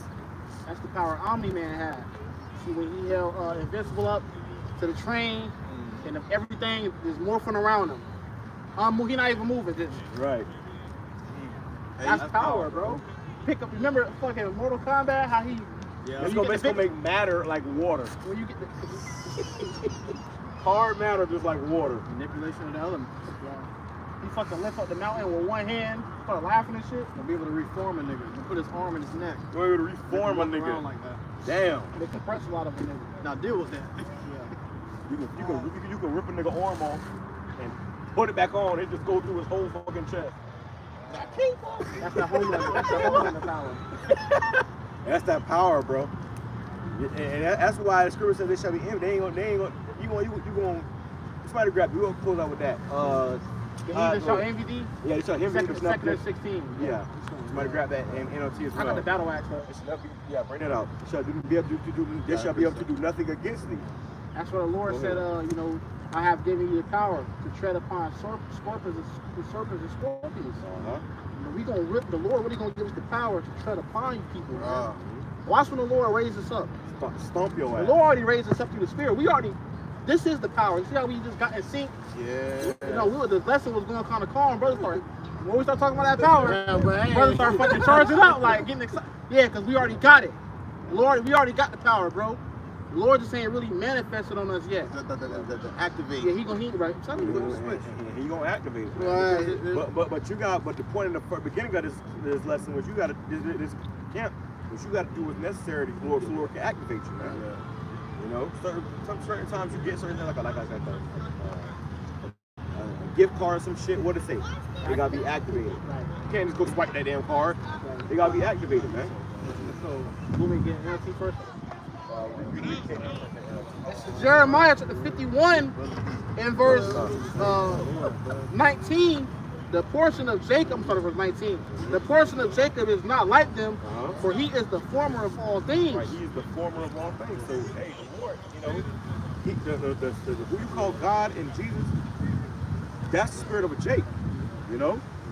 So, hey, we're the former of all things, man. You know, everything that you see around you came from a Jacob, you know? Go ahead. It says, for he is the former of all things, and Israel is the rod of his inheritance. Israel is the rod of his inheritance. So the Lord, hey, he's about his people. He ain't for the whole world. He only for Israel. So the Israelite man is who he's going to be dealing with these last days. And that just happens to be us. The Lord, Yahweh of hosts, is his name. We call him Yahweh, BAHASHAM, YAHAWASHI. It says, thou art my battle axe and weapons of war. Thou art my battle axe and weapon of war. When you look up a battle axe, you want to wield it however you want to. You know, the Lord just want to be able to use you. You know. Yeah, the Lord says he's gonna raise up many hunters. I want to be one of them hunters. I, you know, through the Spirit, man. Like we in the shoot for salvation, but then Jake get it. You don't lie to yourself and tell yourself you don't want the dollar, bro. Like don't be like, don't be like, I don't know, man. You know you want that motherfucker, bro. If a nigga do, man, he might not be. Right. You know what I'm saying? You deny yourself. You deny, you know, that you want that power. Then you somebody before you. You understand what the hell you're a part of. You want that power, bro. Hey, if I may add to that, that's like when a nigga say, oh, want more than one wife. Yeah, oh shit, yeah, that's exactly the same. You convince yourself not to want more than one. Right. Because you're not of a rulership mentality. So this is probably not for you. Hey, the Lord is raising up, like I said earlier, a government, a rulership. You got to be in a rulership mentality, or you're not gonna be able to do the job. Hierarchy. How can you be a ruler without a ruler mentality? Right. You see, you ain't fit for the job, man. Go back to the fucking church. You're gonna be like the Viltrumites. Right. Hey, I like. And what did he tell her? He said, "Your mom, she's like a pet." Right. You gonna have many of moms. Right. You know what I'm saying? Right. Hey, you know, I've been reading the manga of it, and my new favorite character is that guy Conquest. Oh yeah. That nigga serious. He came down and said, I'm not like the others. I'm not gonna sit here and try to convince you. I want you to resist. I want you to try to fight back. And that's coming in the next season. Yeah, bro. So he tough. But it says. Hey, you said battle axe or weapons of war. When you watch that one show, Bleach, hey, you have it where they got a Zanpakuto, and they use those weapons, but those weapons it's got spirits to it. You see, and then they use them. It's a spiritual pressure with it. You know, it's a good show to watch, man, because they use those weapons. They get down and busy, man. You know, and it's just a spiritual look at it point. And when they bomb with their weapons, they unlock their true power. Yeah. It says, that's what the Lord about to do. He about to bond with us and unlock that true power. True power? It's crazy. We already knew it was coming. That's the spirit. I was thinking That's the spirit, bro. I was thinking it. So I was like, y'all said it. I was like, my fucking head. Got it, y'all. You call all y'all about shit on sides. We're going to unlock that true power, man. And the brother said, true power. That ain't just no, that ain't electricity, nigga. Okay? That's true power. You see what I'm saying? The ability to do anything and everything. Who gonna stop you? That's true power. That's what we fighting for. Right. You know what I'm saying? We ain't up here because, oh, you know, it's just the shits and giggles. No, we all striving for that true power. That's right. You don't want to come to that day and be fucking helpless. Like everybody fucking else out here gonna be helpless. We want to be able to fucking throw a tank. Let Esau come down with a tank. What tank? Off that motherfucker. What happened when they came to Hulk with tanks and what did he do? He went to play with them shits like toys, man. That's what we here for, because you know, people are gonna be. That's the difference. People are gonna be hopeless in that day. We're gonna have nothing but hope. We're gonna be full of hope. Okay. I hope a nigga try me today. All right. Just so I can show you the Lord's power. And as after the nigga throw a tank, toss that bitch. All you can hear is, yo, boss!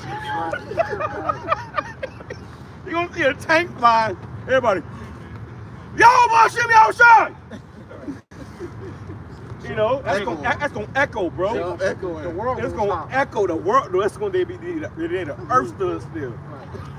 You know what I'm saying? It's over with. Everybody going to believe. Everybody gonna believe. Says, seven women shall take hold of one. bro. Who the fuck? You know? Shit gonna get nasty. In order. You gotta earn that, bro. This ain't something you Lord gonna just give to you. No, you gotta earn that, man. Which if you the elect, it was already predestined gonna give it to you anyways. That's what I'm playing. And Jake grew up trying to go Super Saiyan and shit. Right. In the Bro, room. I'm once I got in a fight, bro. It's for my first fight. I'm on the bus, we talking shit to each other. Yeah, I'm gonna whoop your ass. I get out there, I said, ah! That's that battle cry, I thought I was gonna go sand on this nigga. But they get that from Jake though. Exactly. That's that battle cry. And the dude I was fighting, I ended up beating his ass, and he was like under my feet, like between my legs, like this, whatever. Like I'm hitting his ass, ding, ding, ding. I just said, ah! It was just like, kill my brother. But you know, we was expecting that power. Right. Our mind always been in that power, man. You had that hope. It's in you. It's in you, Yeah. already. It's in you. I've been watching Dragon Ball Z my whole life. I'm thinking like, damn, if I go out and I get in a real situation, Tap into I'm it. gonna go Super that Saiyan power again. gonna kick in. And that's spirit memory, bro. Right. You did it before. That spirit, yeah, exactly. I said that power gonna kick in. That's what I'm telling you, man. Yeah, All right, faith. man. Yeah, all right, man. You ain't gonna beat me. You ain't gonna beat me. That's all it took. You know. That's believe. So imagine the day we coming into, man. We gonna need that power for real. Look how the real come through. Because the motherfucker gonna be shooting at you. Bro, You gonna need to power up. You know. Bro. Going to the average start state on a nigga. It's over with. You said that he gonna absolutely everybody just Everything fucking. it's like a hurricane in that motherfucker. And he calm as a bitch. You know? Bro, that power That's coming, bro. They already know what time exactly. it is. That's We why are very Esau close to terrified, that bro. power. Esau is terrified. That's why you moving carefully, boy. Right. He treat lightly. Lightly. That's why he ain't run down on us yet. Right. You don't think he want to? Nigga, he do. He definitely do. I'm on the case. Go ahead. Jeremiah 51:20. Thou art my battle axe and weapons of war, and with thee will I break in pieces the nations. With thee will I break in pieces a whole nation, man. You just fly through a city. All you gotta do is fly through that motherfucker. And buildings falling down. Fucking A-train. People dying in them and people dying under them. Lord can swing you through a city, man. What did Omni-Man do when he went into that alien world? He said, Earth is not yours to rule. And he went to flying through shit. You know what I'm saying? He just went to flying through stuff, man. Flying through their whole infrastructure. And like lightning speed. And what did that do? That tore everything the fuck down. The Lord gonna use us as his And then what he sword did, he picked up the whole fucking mass of earth of the land. Big and ass he said, mountain. open the portal. If it was open the portal, he still dropped that. It says, He went through the portal and still dropped that bit. it says, and with thee will I destroy kingdoms. You gonna destroy whole kingdoms, man. You know? You don't have the power to destroy it because how does a kingdom get destroyed? You have to send an army. Well, imagine if it's a one-man army. The Lord said it. He said, one of you shall chase 200, and 5 of you shall chase 10,000. 10,000 a flight. So come on, what type of power that 5 men chasing 10,000? Bro, we gonna have. I guarantee you, I can get more than you do. We gonna be having spiritual bets, you know, making game of it. It's gonna be fun to us. It says, the Lord's, we're gonna be the Lord's sword, Lord willing. And if earthly sword break, a spiritual sword can't. Indestructible sword. it says, and with thee will I destroy kingdoms, and with thee will I break in pieces the horse and his rider. With you, brother. Right. With you. He said, with you, I'm gonna break in pieces. You know how you break something in pieces? You gotta hit that shit so hard. And then you got niggas like, no, me, Lord, not me. Yeah. Yes, me, Lord. Yes, me, Right, please. right. Use me. Begging the Lord. Use me. Shit, they act like my boy Conquest. He saw I'm glad they sent me down here. Right. He come with I don't want you to resist. Exactly. You got that skit on tip that nigga. I'm itching. We itching for the Lord to give us that power. That's how it was when I dreamed last night when I had that power, bro. It was like I was glad when the next nigga came. Cause I was just going, you know how that's how niggas be in the NBA, bro. They doing all type of trick shots. I was glad to try different ways to kill a nigga, bro.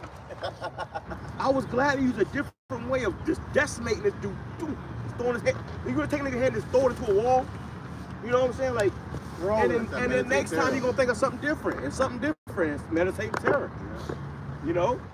I knew that when they came, there was no fear in their king because I knew they had nothing they could do. Oh yeah. So the fact that you even came, now I gotta do what I gotta do to you. Right.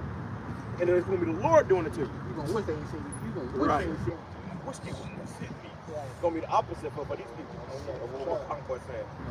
It says, and with thee will I break in pieces the horse and his rider, and with thee will I break in pieces the chariot and his rider. Right. So whatever Esau come with, you know, he gonna come in his tanks.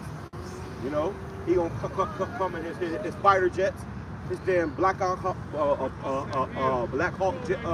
helicopters.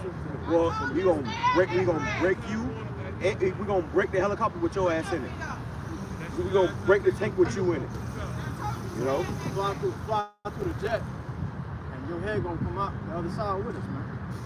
But we gonna be. Remember that movie Man of Steel when they tried to come down? They just look at his ass like, what the fuck is you doing? Right. Grab his stupid ass. Right. You ain't gonna need a gun, bro. In that dream, I didn't have a weapon. There was no need for me to have a gun. What I need a gun for when I can kill you with my hands? Right. I want to touch you. Right. I want to lay hands on you, dog. I ain't trying to. What I need to. That's Esau blessing. That shit lame as That's hell, Esau bro. blessing. Yeah. Esau wanna. But I'm doing that for you. You know, you're shooting guns. Crush your shit. Hey, what did Jacob said to Hey, well, Judah? with a gun, you run out of bullets. You don't run out of fucking hands. Yeah, you know what? Them bitches coming, boy. They coming, boy. And it's unlimited power. And they coming harder and harder. Right. Ding, ding, ding. Well, we fighting for that power, man. I got a family that need me. When all hell break loose, what? Hey, what? You want to protect your family, right? Yeah. Okay, yeah. Use me. If you gonna need to that day, when they kick in your door, doom. What you gonna do? Sit there and shit yourself like everybody else? Are you gonna call upon YAHAWAH, YAHAWASHI? Are you gonna hear? From outside the house, all you gonna hear? Then you gonna see a nigga fly through the window. Fly out the window. That's our hope across the street. Are you kicking the door? Doom. They walk around that bitch. Are you here? YAHAWAH, YAHAWASHI. Nigga fly out the fucking window. They see the first nigga fly, they gonna say, let's wrap it up. That's why they gonna run. That's why they gonna run. That's why they gonna put him to flight. Right. They see a nigga fly through the window and he be in the house across the street. What's going on in there? What's going on in there? Nobody else in there. Retreat. You know, so call all y'all about YAHAWASHI, man. It says, hey, brothers, if we having fun with this, if we having fun talking about it, if we having fun talking about it, how much doing it, bro? That's right. It says, with thee also will I break in pieces man and woman. Man and woman. How do you break a piece of man? How do you tear a motherfucker in two, in three, in four, in five pieces? You know what's crazy? I had a vision like that, bro, where it was a long ass time ago though, bro. But like, I had a whole lot of people following after me. And my left hand, it was able to heal and restore people. And my right hand would disintegrate people, bro. And they would break into pieces and like crumble and decay away, bro. And it was like, bro, that was that power, man. Because people were trying to come up against me. You know, I'm like, you know, you still have mockers and scoffers. You know, trying to, you know, because they even profess the Lord as a demon. They try to say he was a madman. You know, so it's gonna be people like that coming, you know, towards me. I would just disintegrate them, man. Dang. And it was beautiful, bro. Hey, like, hey, you know what that remind me of? That remind me of Beerus. Oh yeah. You got that weapon when he goes a cop. And whoever the fuck is in front of him, when you do that shit, you don't exist anymore. Who? I said destroying the Hebrew will be abad. Oh, yeah. But he's saying Kai. Yeah, yeah. He's saying Kai. And that mother, he's a race you're going to cease to exist. Yeah, and Beerus is a god of destruction. So we're going to be made gods of destruction. See, we're going to be made, bro, we're going to be gods of destruction for all that. Any anime, any superhero movie you watch, the Lord going to make us stronger than that. We're going to have all the mutant powers, like Apostle Hart said. We're not just going to have the power over metal. No. And they come with fucking plastic bullets. Because it's going to be whatever you ask the Lord for, you're going to do it. Right. So if you say, make this water turn, you know, make you run faster, whatever you thinking in your mind, Lord going to do it. Bro, and the Lord's going to expand our thoughts, man. Yeah. Right now, we can't, we just thinking below level, but the Lord's going to expand our thoughts. So we're going to think of some crazy shit, you know, you never seen before, man. All right? And the Lord's going to be able to allow us to do it. Right. So you're going to say, go. Right. Yeah. Right now, we can't even comprehend that power, bro. Right, you can't comprehend exactly. Because the Lord, mind, his thought process is a whole different level than this, man. So he's like, I'm going to give you this type of power. And when he give us that power, what was that? And that's how it was about Dream. It was like, even on the basis, like, not even the telecommunication, all the other stuff, even the basis level of just being indestructible, you know, having strength, basic power, like, it was like you can do it at unimaginable amount of time. You can do a lot with it. You can do a lot with that. So imagine the rest of the power, bro. You know what I'm saying? Unfinishable skin. You know, you can motherfucking do a motherfucker like that, bro. So that's just on, and Lord showed me that this is like the Lord gave me that dream. He said, this is just a piece of the power. Go have fun. And this motherfucker gonna be a whole playground, man. You know? That's why we're crying now. Yeah. We're gonna laugh later. Hey, that's gonna be our ventilation process. We can be able to finally exhale. Exactly. Yeah, bro. Imagine having to levitate. You've been really waiting to whoop a nigga ass anyway. Imagine having to levitate because if your feet touch the ground, it's gonna blow up. You know? Right. So it's like, damn, bro. Powerful. Too powerful. Yeah, you can't step on that. Earth's gonna be destroyed. And you see, right now through the spirit, we meditating on that terror, right? Hey, well, Esau demonstrated that when he was, you know, jacking our ass up and doing all those things to us. When he tore pieces, the horses and chariots, they'll pull our bodies apart. Hey, what you think you devils gonna be in store for? Well, they had the power to do that. Yeah. Well, we gonna have the power to tear your body apart with our hand. Exactly. We don't have to tie your hand to a horse or to a back of a truck. Exactly. We're gonna take our arms. You see that with like home. We're gonna do it with our minds. Yeah, what you do with our minds. Think about it. You're foul ass, man. Exactly. You just split in half. Your body just, you know. God damn. You just crush his ass, bro. All right. What's the last one I asked for? Grab an NLT as well. Go ahead.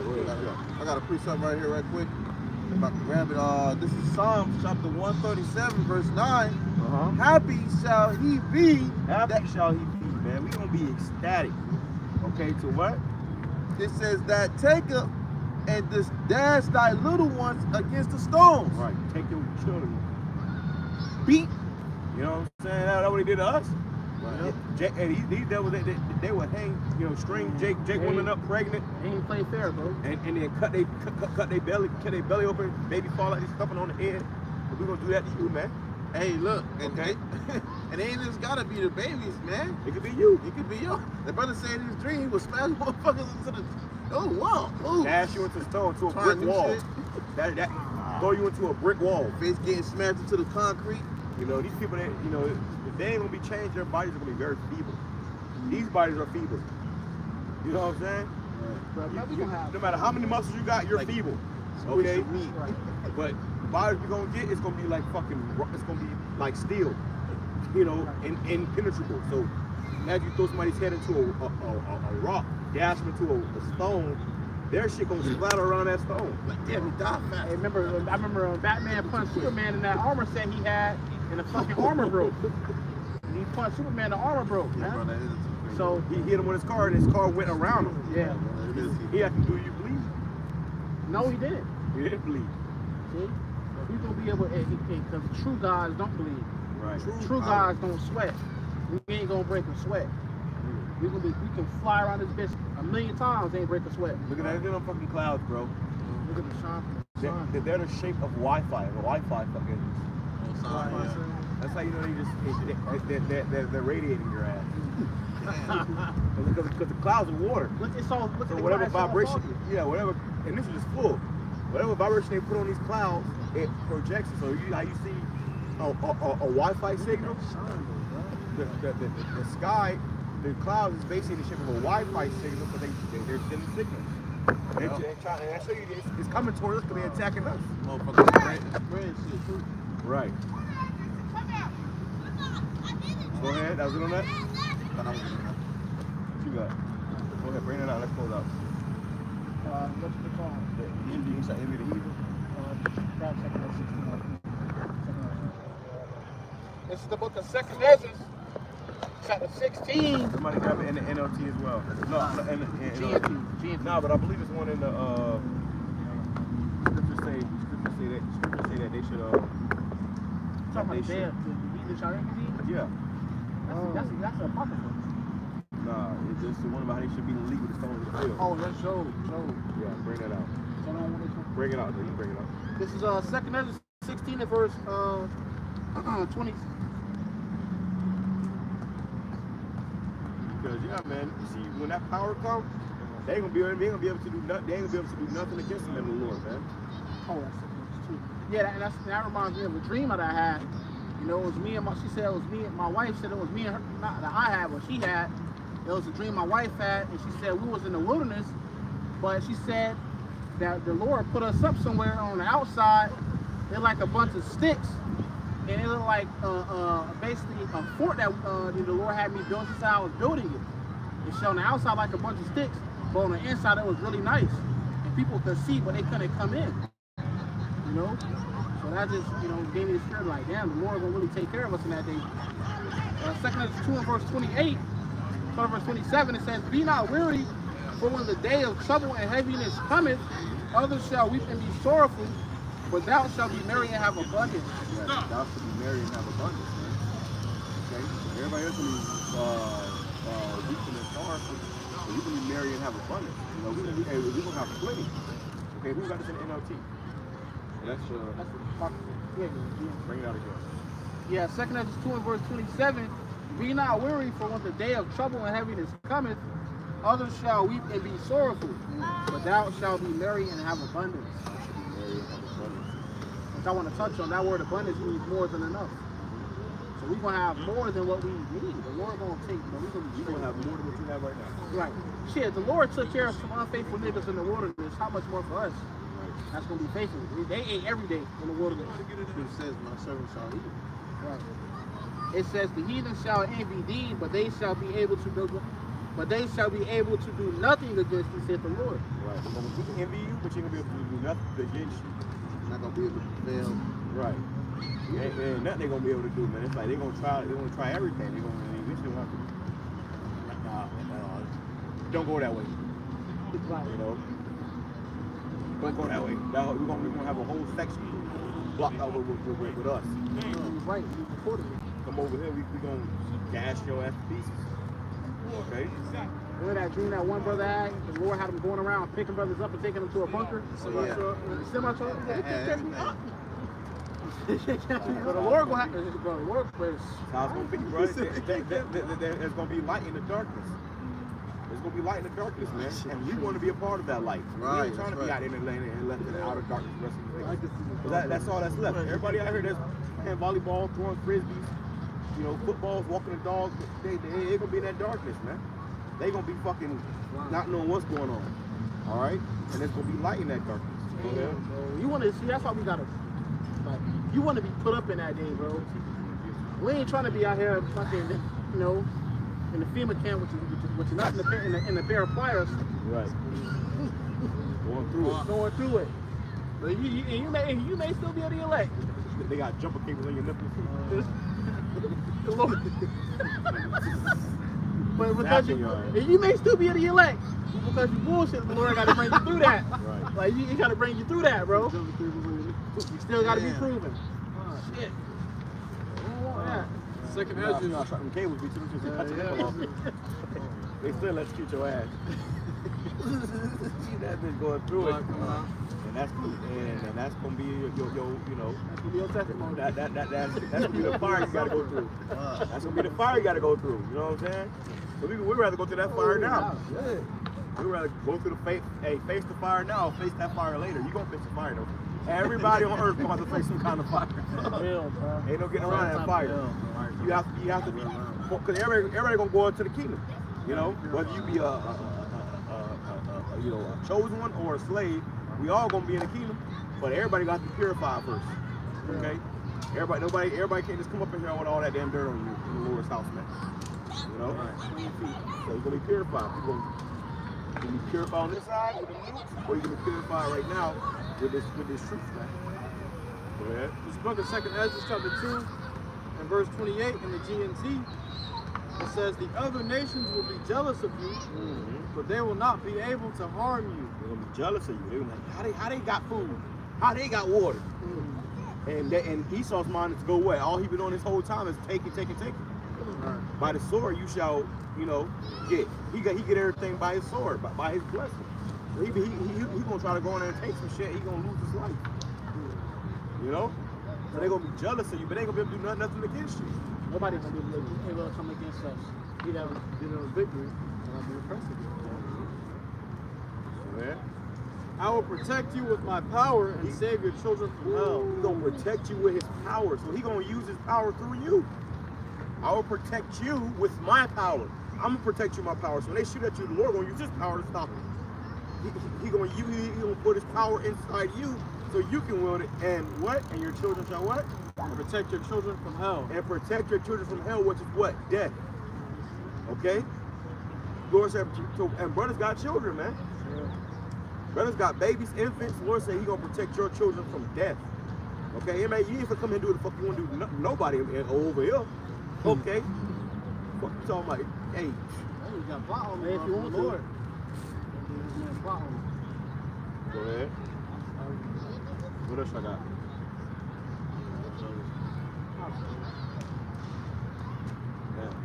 Says Trump. You can read that. Trump announces from breaking news. It says Trump announces new tariffs on Mexico, Canada, and China. Damn. That's today. So that expect your prices to go up.